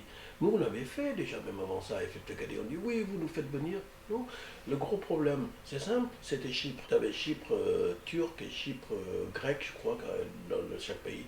Et ils venaient à 2 délégations là. Ils ne sont pas reconnus, mais ils sont foutus sur la gueule en plein championnat d'Europe. Tu as l'équipe de Taïwan. Ah, Chinese Taipei, ouais. Chinese Taipei, ils arrivent. Non, ben, voilà quoi. Le côté officiel, tu es reconnu ou tu n'es pas reconnu. Tu viens pas. Non, là, ils ne sont pas embêtés. Hein.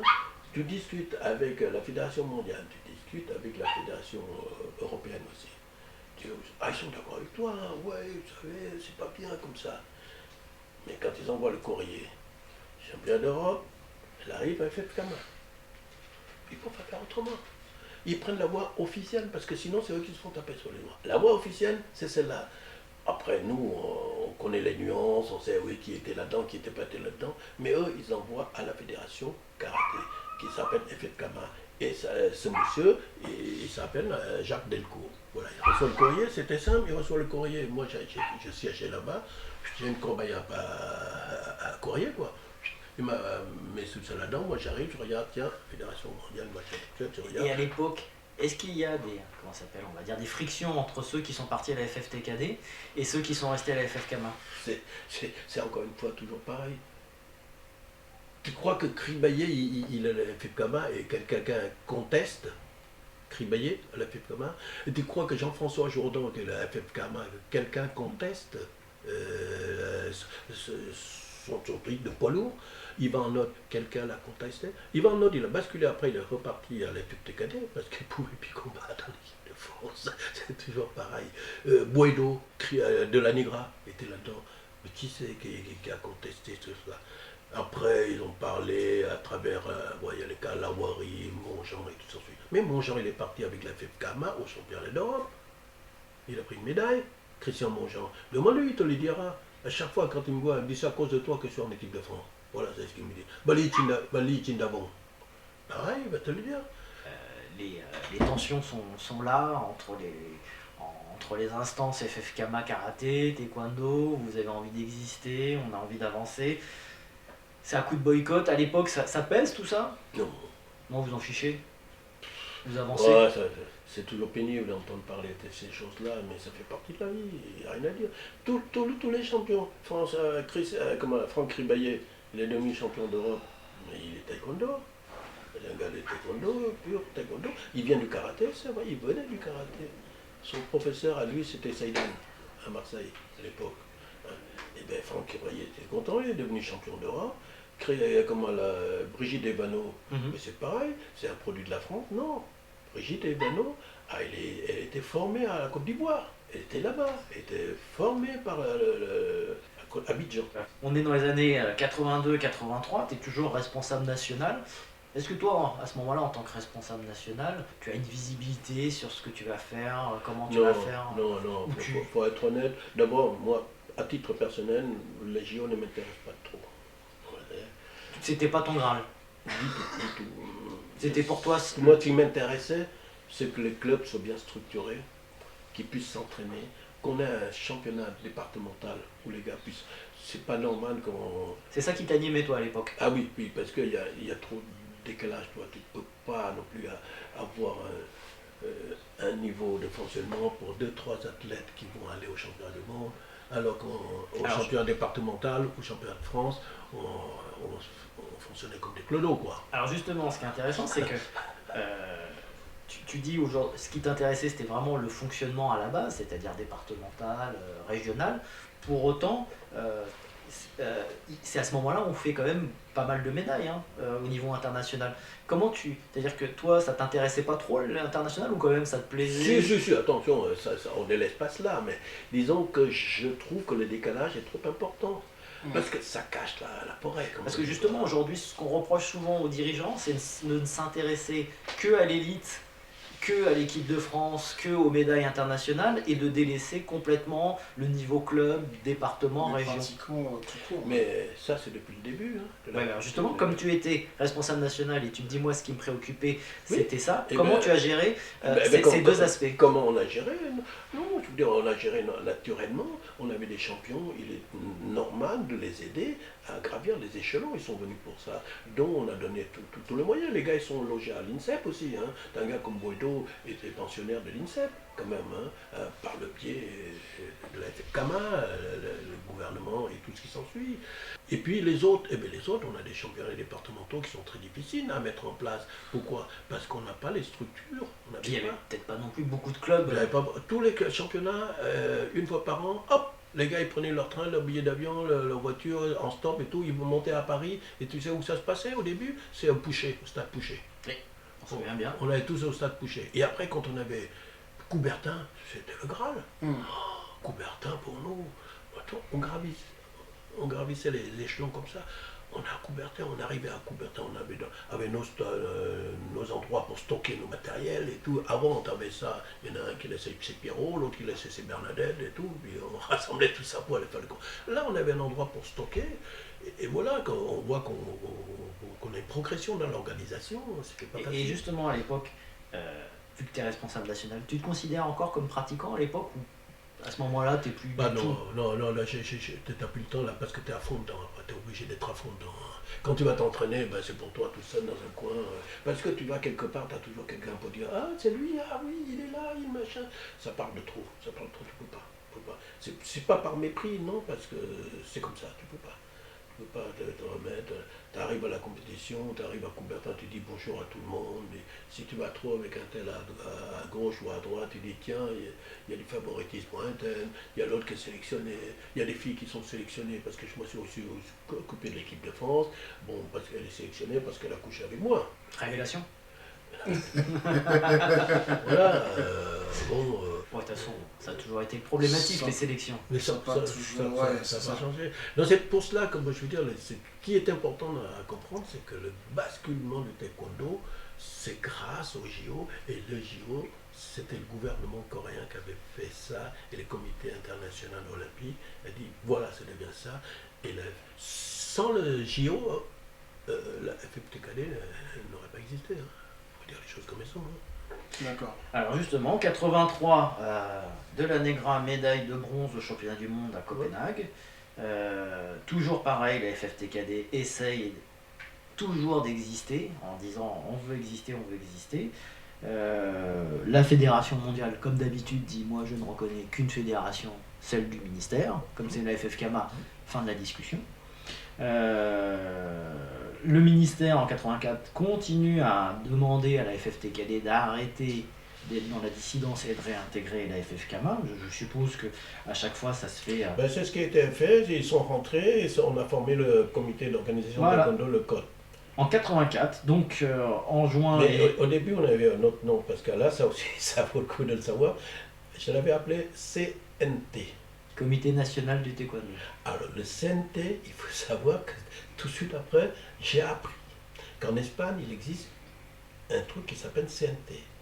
Mais c'est un truc d'organisation d'extrême. Extrémiste, quoi.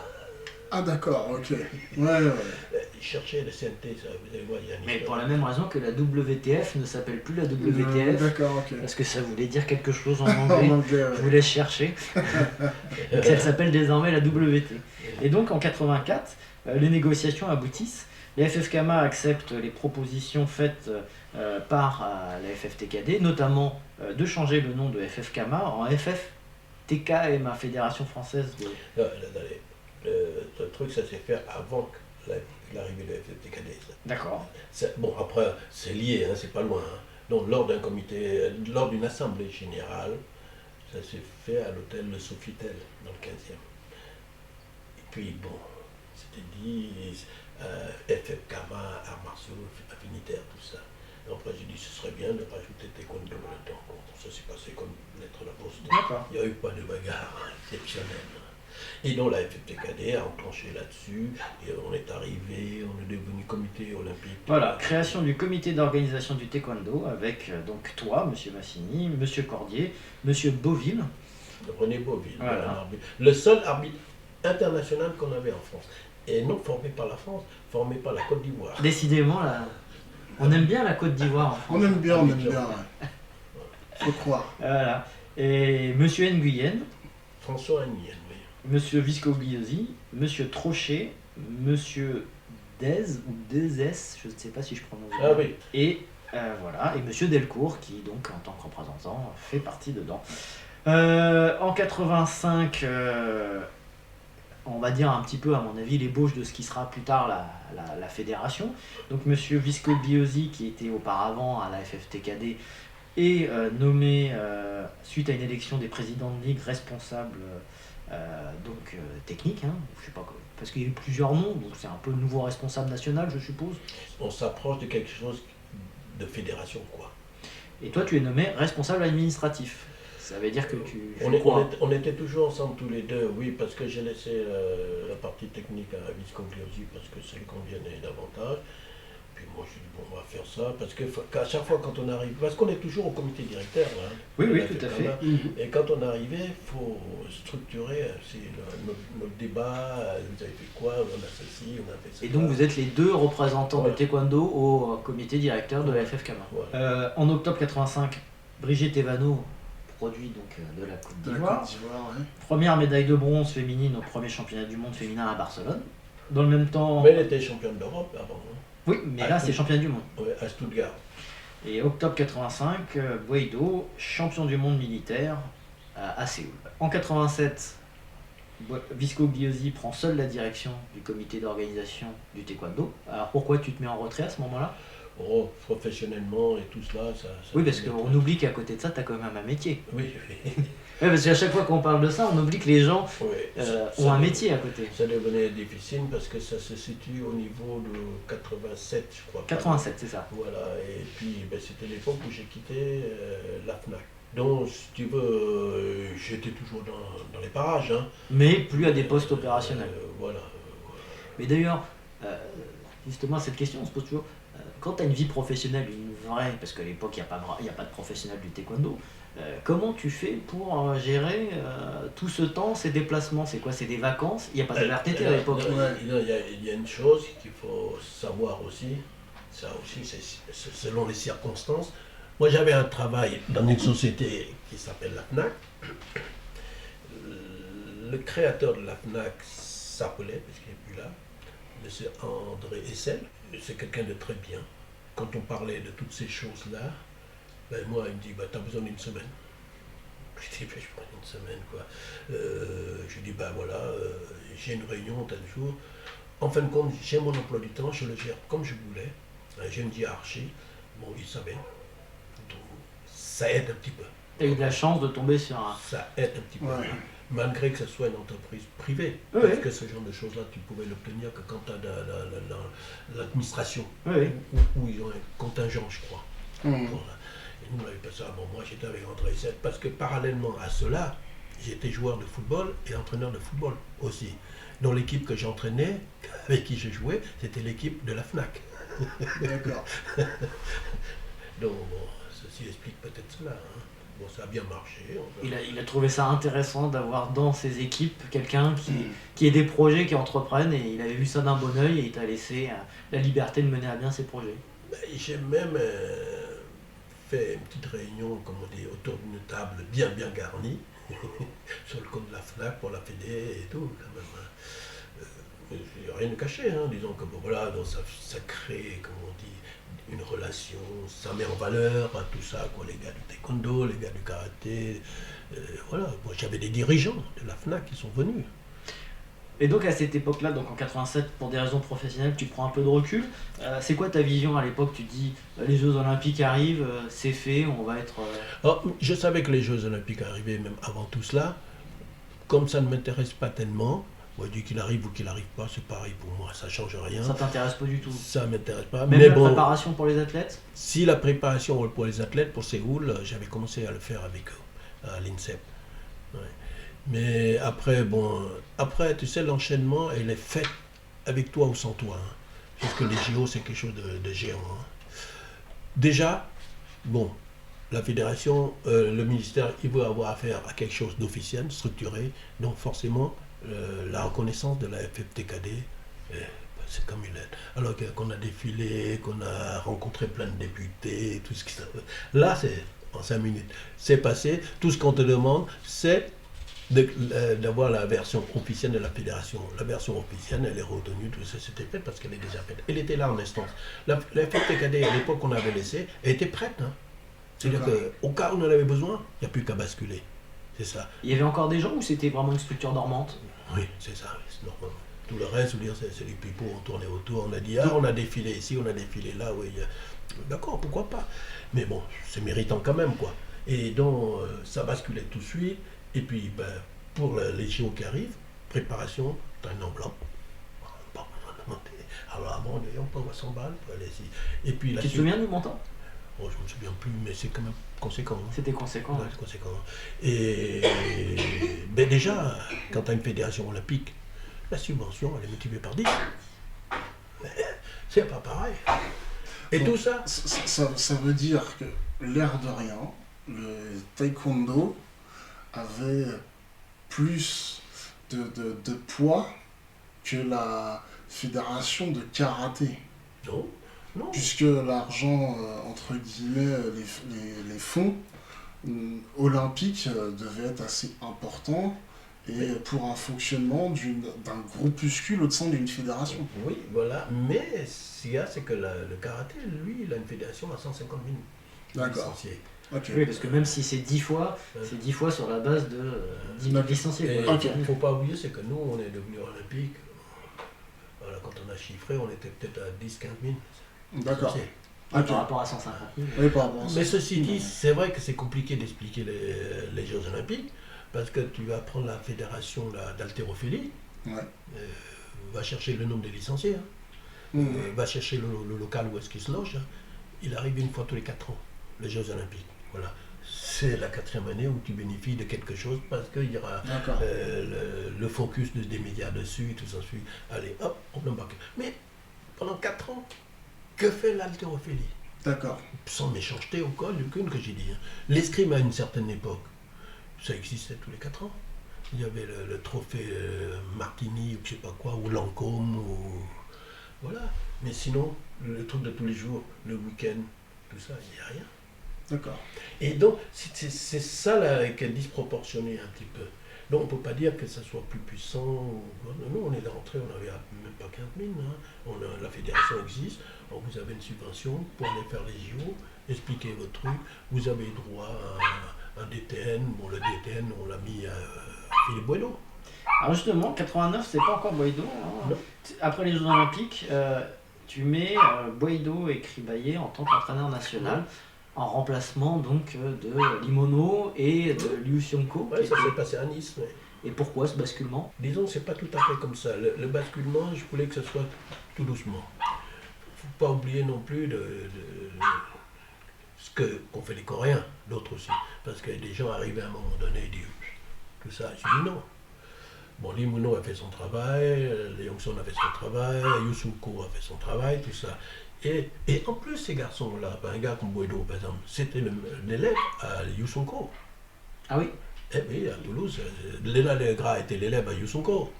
Voilà, tout ça. Le seul qui est un peu indépendant, c'est Franck Ribeillet. Lui, il venait du karaté. Et lui, son vrai professeur à qui il s'est entraîné le taekwondo, c'est un autre Marseillais là-bas, je ne me rappelle plus de son nom. Avec la bande de Yvan Note, tout ce qui s'ensuit. Mon truc à moi, c'est qu'il devienne le directeur technique. On ne sait pas lequel. Hein. Mais il fallait un directeur technique parce qu'on n'était pas sûr de sortir encore la FF Gamma à l'époque. Bon, parce que les gars du karaté, ils ont une telle structure, à tout moment. L'opération là, que les gens ne savent pas, c'est que le karaté à l'époque, avec ses 150 000 licenciés, il peut du jour au lendemain transformer sa fédération en fédération taekwondo. D'accord, ok. Et là, ding, il est déjà dans la WTF. Ouais. Il dit, ben, aujourd'hui, ben, monsieur, je suis taekwondo. Il a 150 000 licences. J'avais ça. Ben, le ministère fait avec. Et le taekwondo, tu vas voir. Ça, D'accord. là, c'est le côté subtilité où personne n'en a parlé. Ok, ok. On transformait. Hein. C'est politique après. Et c'est là qu'il peut les contrer. Alors je m'attarde pas sur les médailles parce que sinon l'émission durerait Ouais, trop de temps. Donc Ouais. je m'excuse d'avance à ceux qui diront oui mais il y a eu des médailles. Et notamment, on parle pas des médailles qu'il y a eu. Hein. Tu parles de Franck Ribaillé mais je pense qu'il y aura une émission à consacrer sur lui en entier tellement il a eu des médailles à cette époque-là. Hein. Premier champion d'Europe, etc. Mais je continue vraiment sur l'organisation du taekwondo. Donc les années 90. En 92, le taekwondo est de nouveau sport de démonstration, cette fois-ci à Barcelone. Et à ce moment-là, le comité d'organisation du taekwondo se transforme en comité fédéral du taekwondo, avec une nouvelle médaille de bronze européenne pour Madame Geoffroy, cette même année, et qui est également médaille d'argent aux Jeux Olympiques, première médaille olympique. Hein, c'est une femme, honneur aux femmes, bravo à elle. Et donc, on sent que il y a vraiment le vent en poupe, quoi. Eh oui, ça y va. Et après, bon, entre-temps, tu as les champions du monde avec Milan. J'allais y venir. 93, c'est, Chicago. on va dire, c'est l'avènement là. C'est-à-dire à Madison Square Garden, là, à New York, voilà, avec Franck Ribaillé en tant que coach. Donc c'est vraiment l'avènement de ce que tu avais voulu, c'est-à-dire un ancien champion qui va former le nouveau champion qui sera champion du monde. Et ça, personne, on n'en parle pas, et c'est normal parce que c'est le travail, le fond. Mais dans ta tête, toi, tu te dis que tu as réussi ce que tu voulais. Ah oui, ben moi, c'est simple. Moi, le directeur technique, c'était Guido. Cribaillé était entraîneur de l'équipe de France. Et Michel Delanigra, entraîneur des filles. Des filles, ouais. Et des jeunes. Et donc, toi, dans ta tête, quand tu vois le premier titre mondial avec l'ancien premier, tu te dis, tu as réussi ta mission. Ah oui, la mission terminé. Et mais alors justement, Terminé. pourquoi tu n'y es pas? Mais parce que j'ai arrêté. Bah, en 93, t'es toujours là. Oui, non, mais je me suis quand même tellement mis de côté que bon, ça sert à rien d'y aller pour s'amuser. Alors justement, j'en parle parce que aujourd'hui, la critique qui est faite, c'est que quand on va dans des déplacements internationaux, il y a une tripotée, on va dire, d'encadrants qui bouffent tout le budget et pas beaucoup d'argent justement pour les athlètes et eux-mêmes. Et donc c'est intéressant de voir ta vision. Pourquoi toi, en 93, alors que c'est l'avènement de ce que tu avais projeté, c'est-à-dire un premier champion du monde avec ça. Oui, ton mais non, entraîneur. attention, avant d'aller à New York, on ne savait pas qu'on aurait un champion du Non, monde. non, je dis pas ça. Mais non, mais C'est quand même étant fort. donné que c'était un championnat du monde, Oui. parce que ce qu'on oublie, c'est que tu as fait partie des porteurs d'eau sur les premiers championnats du monde. Hein. Pour ceux qui veulent regarder, quand tu étais, c'était toi qui allais amener les serviettes, c'est toi qui allais amener les bouteilles d'eau. Et donc pourquoi, alors que là, on était peut-être plus proche d'une médaille que jamais, tu as décidé, bah tiens, j'y vais pas. Parce que ça aurait pu être un couronnement. Oh non, non, même si. Non, pour moi, c'est pas un couronnement. Parce que, mais nous, non. à l'époque, on savait que ça allait être Oui, un oui. grand. Hein. On Oui, savait pas non. quand il serait champion du monde, Ouais. mais on sentait vraiment que Non, c'est quand même une petite surprise pour nous, quand même une surprise agréable. Mais il ne faut pas oublier non plus, il y avait la Coupe du Monde avec le grand poids lourd, là. Celui qui avait cassé la jambe à Mouloud, d'ailleurs. Ah, Mokhtar Doumbia. Doumbia. Ouais. La Coupe du Monde, c'était lui. C'était lui, mais on s'y attendait pas. Mais on savait qu'il avait un potentiel, quoi. À un certain niveau, tu as le potentiel, mais ça ne te donne pas le titre pour autant. Hein. Bien sûr. Mais il faut être présent ce jour-là. Et bien, ils ont été présents. Ouais. Mais Moi, j'ai- toi, je j'ai- pose la question, pourquoi toi à ce moment-là tu et moi, décides de ne pas être présent? Et moi, c'est pas une décision, c'est la vie comme ça, la vie professionnelle et tout Parce ça. que New York c'est une belle destination. Oui, non, mais bon, bah, Guayaquil c'était une belle destination aussi, ailleurs aussi, Séoul aussi, hein, bon, ben, voilà, puis moi j'étais complètement en retrait, puis j'avais la tête ailleurs, et puis, bah, la vie est pas facile pour tout le monde à une certaine époque, hein. Bon, il y a peut-être un peu de frustration, certainement, une fois tu as vu le titre, tout ça, mais bon. À ce moment-là, t'en veux plus.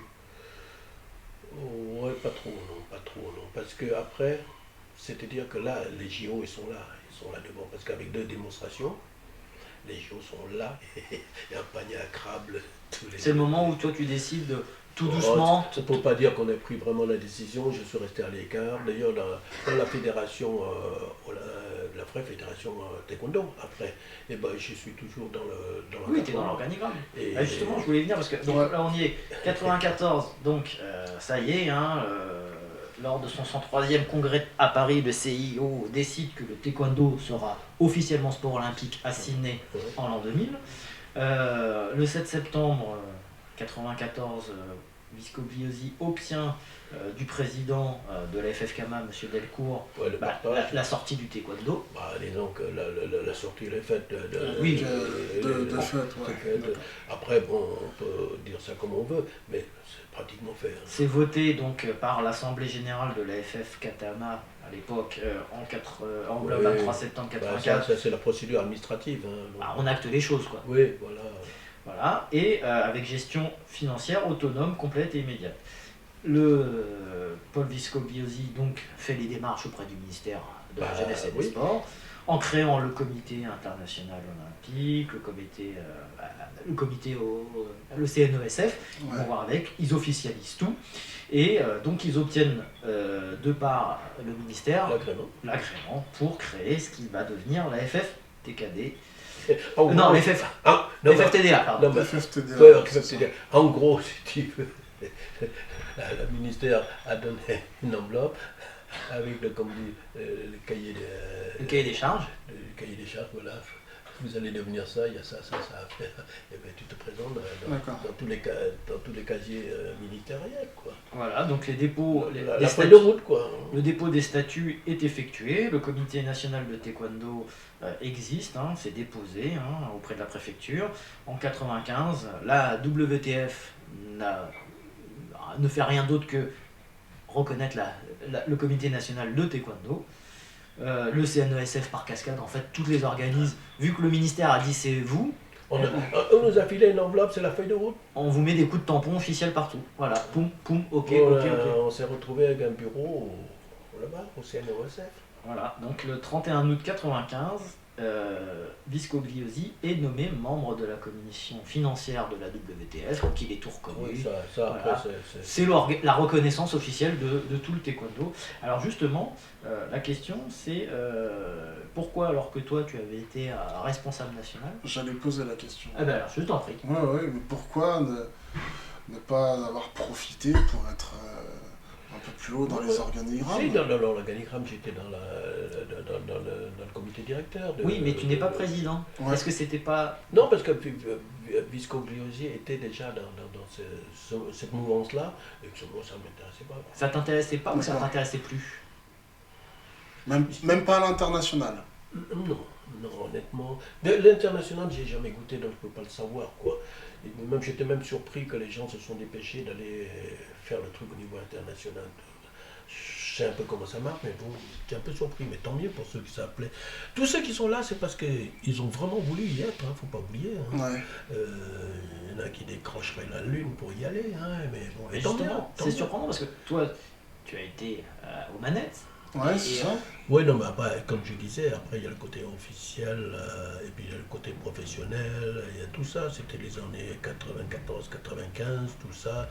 J'avais une autre organisation professionnelle, familiale et tout, hein. Et bon, est-ce que ça vaut le coup?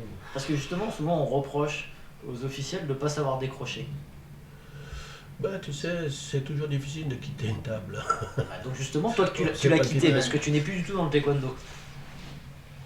Bon, je l'ai quitté, j'étais toujours dans le taekwondo, mais bon, j'ai quitté parce que tu sais pas quoi faire d'autre, hein, parce que j'aurais pu rester, hein. Oui, j'en doute. Alors, Je pense, honnêtement, tout le monde me posait la question, moi je leur ai dit, je peux rester, bon, c'est bien garni, hein. La table est bien garnie, hein, tout ça.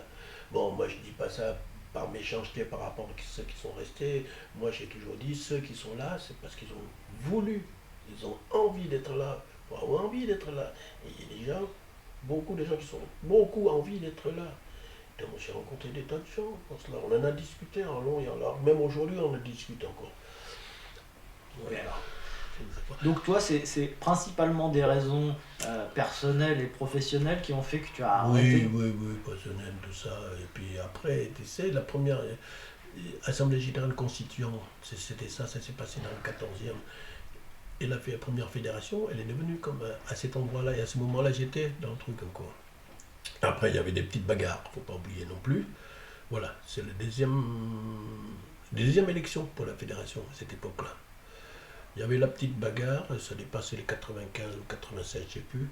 Et la deuxième élection, il y a des dissidents déjà dans la famille taekwondo. D'accord. Et on répète la même chose. C'est un peu le même schéma qui se répète à chaque fois. Ouais, alors Oui. un tel se retrouve là, un tel se retrouve là, tu fais avec moi, on va voir. Et Ce aujourd'hui, que tu disais tout à l'heure, l'ego. Et aujourd'hui, qu'est-ce que vous avez? Vous avez encore une autre tête qui arrive. Et on va faire ça. Ouais. De manière, je lui dis, bon, ça devient fatigant. Ça devient fatigant. Parce que tu sais trop comment ça va se terminer. Tu sais trop pourquoi il faut ça. Mais quelque part, c'est-à-dire que dans un monde parfait, si tout est bien fait, il n'y a pas besoin de dissidence. Non, parce qu'arrive. Ouais. Il y a des manques quand même.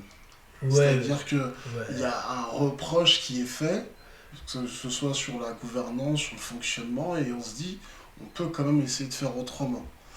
Alors, et qu'ils sentent qu'il y a des murs un petit peu trop hauts, et que peut-être qu'en faisant de l'autre côté, est-ce que quelque part, ils vont pas aussi eux-mêmes recréer d'autres murs? Si, quelque part, ils recréeront. Et après, ça dépend des opportunités, quoi. Il y a ça, hein. Il y a ça, hein. C'est vachement compliqué parce qu'arrivé à un moment donné, il y a le bonhomme qui est fatigué aussi, hein. Ouais. Il y a le bonhomme qui est fatigué. Mais moi, la chose qui m'a le plus fatigué, déjà, le JO ne m'intéressait pas. Vraiment. Moi, ce qui m'intéressait, c'est le côté art martial. Là, tout oppose. C'est un grand débat aujourd'hui. Hein. Est-ce que les C'est JO surtout ont un été grand fossé. un grand fossé, puisqu'on Tout peut s'oppose. toujours Tout se s'oppose. demander si Moi, et ça a après, été bénéfique. il y a ça, puis il y a le côté sectaire. Ouais. Le gars, il dit, ah oui, c'est ma petite famille, il n'y a que nous, on est le meilleur. Mais je dis, oui, quand tu es tout seul, tu es le plus beau, tu es le plus grand. Mais il faut accepter le débat. Mais le débat, il est contradictoire. Et l'art martial là-dedans, qu'est-ce qu'on fait, tout ça. Et j'ai du mal, honnêtement, à survivre, à répondre à toutes ces réflexions que je me suis faites. J'ai du mal, hein, tout ça. Alors, l'autre, il dit, oui, l'autre, il a 3 ans de taekwondo, il est champion de France et il est 4e dan. Ça devient dur. Ouais. Si vous voulez, je peux vous donner les noms, hein, mais c'est pas ça le plus intéressant. Les gens chercheront, ils trouveront. Là, ah bah lui, il est 4e dan. Ah bah dis donc, s'est entraîné chez moi. C'est moi qui... Mais oui, il est parti de chez toi. Pourquoi il est parti de chez toi? Il y a toujours une explication là-dessus. Alors, c'est là où tu dis que les gars qui venaient pratiquer le taekwondo dans les années 90, ils n'en ont rien à foutre de Poumsé. Ils sont arrivés. Va voir les clubs de taekwondo. L'art martial. Oui, l'art martial. Oui, on veut le vendre, l'art martial. Alors, monsieur, le monde est content. Regardez la population des clubs de taekwondo. Vous arrivez là-dedans, c'est des gamins. Ouais. Commencer. Les gamins, on les manipule, on fait ce qu'on veut avec, il va à gauche, pas à droite. Sauf que le gamin, il grandit, il prend de l'âge, il dit, ça y est, je vais avoir ma ceinture noire, laisse-moi, bien. Puis après, il dit, ben, qu'est-ce qu'on fait maintenant? Ah, tu me donnes toujours la raquette? Ben, le gamin, il dit, bon, tu prends la raquette. Mais j'ai tapé ça quand j'avais 12 ans. Et c'est là que ça commence l'art martial, quand tu as la ceinture noire. Aujourd'hui, en France, tu as 18 ans, tu es majeur. Et un jour, tu peux passer ton diplôme et devenir enseignant. Quelle est l'expérience de la vie d'un gars qui a 18, 19, 20 ans, même plus que ça, pour enseigner l'art martial? Ouais. C'est très difficile. Je ne dis pas que c'est impossible, mais jusqu'à présent, je vois pas. Je vois pas. En tout cas, moi j'ai trouvé ça super intéressant. On va s'arrêter là parce que Très très intéressant. ça pourrait durer des nuits. Et d'ailleurs, on a vraiment l'intention de continuer cette expérience tout au long.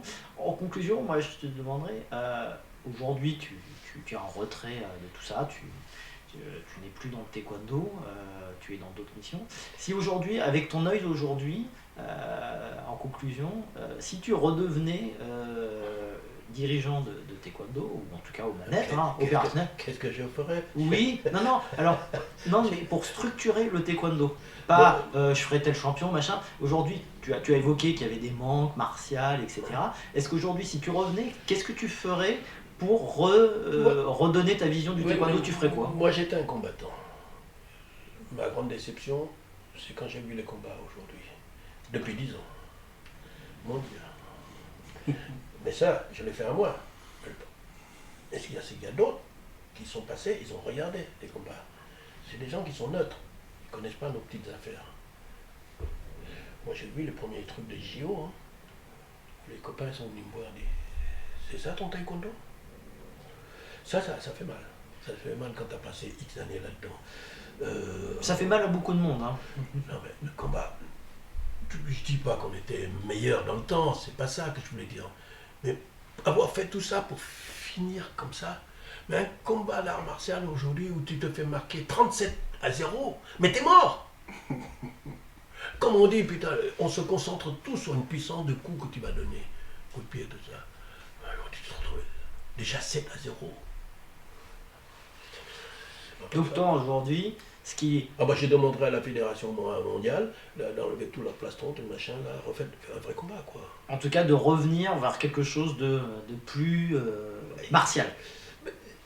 Oui, c'est un grand mot, martial. Non, en tout cas, moi-même, j'ai du mal à définir, je voudrais définir, et je continue à trouver quelque chose pour l'expliquer. Quelque chose de plus percutant. Mais là, aujourd'hui, le combattant, moi, je peux pas. Moi, j'ai du mal à comprendre, c'est tout. Tu mets les gars face à face, je dis pas qu'il faut faire une boucherie. Mais là, comment voulez-vous combattre? Expliquez ça, expliquez-moi. Le gars, il est là et tout d'un coup, il a une pichenette qui lui arrive sur les cheveux, il marque X points. Le nombre de points qui est marqué par les coups de poing, tu sais, c'est pas pour rien que les gens ils traitent les gars du taekwondo de manchots. Ouais. Ben, ça fait chier quoi d'entendre ça. Ouais. Ça fait chier quoi d'entendre ça. Ouais. Et après il dit, ben, ouais, avec votre raquette, qu'est-ce que vous faites? Oh, s'il vous plaît, enlevez-moi ça. Quoi. De travailler le cardio, c'est quelque chose. Quoi. Mettre le gars en position de combat, il faut savoir qu'il y a 3 rounds à faire. comment qu'il apprend à respirer. Il y en a des gars qui combattent, ils sont en apnée. Et après, ils s'étonnent qu'ils sont fatigués. C'est normal si tu ne respires pas. Il faut apprendre à respirer. Et le temps fort, le temps faible, c'est une modulation, c'est une sacrée chorégraphie, à commencer par le poumsé. Qui dit que pourquoi le Karakorio, il est moins bien que le Taibek et tout ça? Qui permet de dire ça? Qui permet de dire ça? Mais le gars, il exécute le poumsé qui existe, d'accord. Ce qu'il met là-dedans, c'est son regard, c'est toute sa concentration, tout le geste. Il interprète une musique, une mélodie. Une mélodie, il y a un début, il y a une fin. Aujourd'hui, il y a certains gars qui exécutent le poumsé. Et là, on dit, ah bon, c'est déjà fini? C'est là qu'il y a quelque chose qui ne va pas, quoi. Il fait 2-3 gestes, c'est défensif, il fait la défense, mais c'est pour contre-attaquer. Il faut le voir, ça. Il faut le voir. Mais non, le gars, il vient, il fait 1, 2, 3, ça, bon, avant l'insert tournoi, ok, on a tout, 7 net, il connaît, il apprend par cœur, c'est bien. Mais quand il commence à faire certains poumsés, voilà, c'est la grosse question. Moi, je voudrais bien qu'on considère que bon, le troisième dan, il passe, il associe, c'est vrai, il faut structurer. Je faisais partie de ceux qui ont... Ouais, pour rebondir un peu sur ce qu'a demandé Laurent, parce que la WT, en tout cas, est manifestement très satisfaite de l'aspect télévisuel du nouveau taekwondo. Bah, ils font tout pour, c'est normal, mais aujourd'hui... Il y a un vrai écart entre ce qu'on imagine de l'art martial, même si on va dire l'art sportif en lui-même du taekwondo, et les attentes WT. Je comprends pas ce fossé en fait. Mais le fossé, c'est que d'un côté, tu as la compétition. On veut rentrer dans la même compétition. Je suis pour, il faut le faire. Mais la compétition, elle est pas vendable. Hein. Elle n'est pas très vendable. Il ne faut pas oublier, nous, dans les années 70, on avait karaté, kung fu, machin, truc chouette, Bruce Lee, voilà, on est content. C'est qu'aujourd'hui, tu as vu ce que tu as comme population? Tu as la MMA, tu as l'UFC, tu as tous ces trucs-là. Eux, ils ont fait ce qu'il fallait. Je ne dis pas que c'est bien fait ou mal fait, c'est pas ça que je voulais dire. Mais la concurrence, elle est énorme. Comment veux-tu... T'enlèves les JO, comment va survivre le taekwondo? Comment on va survivre? C'est la question que je me pose. Mais il peut survivre en étant naturel, en étant à ses origines. Mais là, les MMA, bon, après, vous avez vu, ils ont fait le combat MMA contre karaté, MMA contre sislam, plus ou moins traficoté, bon, c'est très bien. Mais pour se vendre aujourd'hui, comme tu dis, médiatiquement, parce que la fédération a l'air d'être contente parce qu'il y a ceci, cela, mais comment tu veux le vendre? Quand tu vas le K1 à Tokyo, tu as vu comment c'est organisé, quand tu vois le truc par-ci, par-là, là oui, le fossé s'y creuse de plus en plus. Et comment le taekwondo va pouvoir survivre là-dedans? Tout est dit hein, dans le K1, tout est dit dans l'UFC, tout est dit dans les MMA. La violence, elle est vendue, il y a des combats, mais je ne peux même plus le regarder là aussi de ce côté-là. Les mecs, ils arrivent, se jettent dessus, ils te mettent 2 coups de coude, et le machin, ils tombent, et le machin, ça tient de tous les côtés. Qu'est-ce qu'il faut apprendre là-dedans? Ouais. Je ne dis pas que c'est facile, attention, c'est pas bien ça. sûr, c'est pas la question. Des sacrés athlètes qui sont là, qui font quelque chose. Voilà, on a ces supermarchés-là. Il ne faut pas oublier, on est en pleine période de zapping. Hein. Les gamins, ils viennent, ils zappent là-dedans. Bon, en tout cas, voilà. Ça serait ta conclusion, ça serait revenir un peu sur, aujourd'hui, la forme de compétition. On gagnerait les trucs électroniques dans les clubs. C'est cher. Il faut avoir les moyens. C'est trop cher. Et puis, est-ce que vous y croyez, vraiment? Vaste débat, on en reparlera une prochaine fois parce que sinon on est reparti sur 2 heures. Mais par contre, moi ce que je retiens toujours, hein, c'est que le taekwondo, ou en tout cas les arts martiaux, c'est toujours la transmission, la transmission aux autres, parce que de toute façon on a une durée de vie tous limitée, donc il faut penser aux autres. Et bien justement, moi je te pose la question, parce qu'on a envie de continuer à faire vivre la mémoire du taekwondo, grâce à qui on est arrivé là, grâce à qui on peut avoir une bonne fédération. Si tu devais citer une nom d'une personne qu'on doit interviewer, quel nom te viendrait? Je sais qu'il y en a plein, mais on va les faire un par un, donc déjà je peux l'appeler tout de suite si vous voulez. Appeler Franck Ribeillet. Eh ben vas-y, appelle-le. Vas-y, allez, on le fait en direct, c'est la classe.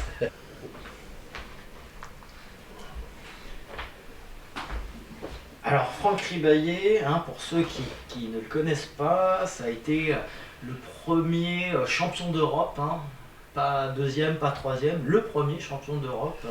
C'était à Stuttgart, je crois. T'as gagné un truc, toi, je crois. Hein. Allô? Salut Franck, c'est Jean. Non, c'est des gens qui sont bien, qui réfléchissent et qui ont des réflexions intéressantes. Alors ils arrivent chez toi ce soir. alors, ils vont certainement aller te voir et puis... Et quand c'est qu'il est champion d'Europe? Bon. Dis-leur qui m'appelle, voilà. Ah. Et puis ça sera avec plaisir que je les recevrai, quoi. Il faudra te voir pour que tu nous dises la vérité. Ou ta vérité. Non, La dernière question qu'on va te poser, quand est-ce que tu étais champion d'Europe? C'était à Stuttgart ou au Danemark? non, c'était à Seefeld. À Seefeld, au Danemark. C'était en Autriche en 86. Voilà, à Seefeld, ouais, en En Autriche. Voilà. 84. Bon, t'as été vache là, tu as donné un coup de pied sur la tête, je crois. Ah oui, tu te rappelles de ça que j'avais battu l'Autrichien, j'avais mis un Toyo Tiagi jambe avant. Eh ben oui, tu as enlevé le casque, patate. Et voilà. Non, mais j'étais obligé d'aller m'excuser auprès du président de la fédération après. Bon, il m'a payé la bière après. Ok Franck, écoute, je t'embête pas davantage, ils prendront contact avec toi et ça m'a fait plaisir de discuter avec toi, hein? Ok? Ouais, il n'y a pas de soucis, et puis ils m'appellent quand ils veulent. Allez, ça marche. Allez, bye. Bye. À bientôt, bisous. Ciao. Bah donc voilà, la prochaine destination nous amènera à Marseille pour voir Franck Ribaillet, premier champion d'Europe en 1984, à Seefeld en Autriche. Oui, Stephen, c'est vrai que j'étais là-bas. Et il y avait Bisco qui était aussi avec moi. Oui, mais il y avait une belle équipe, hein, parce que déjà il y avait d'autres champions, il y avait déjà le jeune Rocamora hein, qui était en junior à l'époque. C'est vrai qu'il l'a amené. Il y avait le jeune Rocamora, puis il y a un autre jeune qui venait de Sinègre Marseille. aussi, Sinègre aussi, oui, c'était... qui finira vice-champion du monde en 89 à Séoul. Ah, c'est cool, ouais. Voilà, donc Et j'étais pas là. et tu n'étais pas là. Donc voilà, plein de gens à voir. On espère que ça vous a plu. En tout cas, nous, on a pris beaucoup de plaisir à faire cette Énormément. interview. Énormément de Pour plaisir. toi, Ouais. Whiteside, qui connaissait pas trop le vieux taekwondo. Ouais. Non, mais c'est vrai, parce que Ouais, toi, c'est vrai. tu commences en 97, la fédération a toujours existé. Exactement. Oui, bah oui, je l'ai déjà fait. Donc voilà. Est-ce que tu as pris du plaisir Beaucoup de plaisir, beaucoup d'infos, c'est rafraîchissant, ça fait toujours du bien à ma culture personnelle, ma culture taekwondo même. Eh ben merci. Merci beaucoup. Bon, ben on applaudit tout le monde.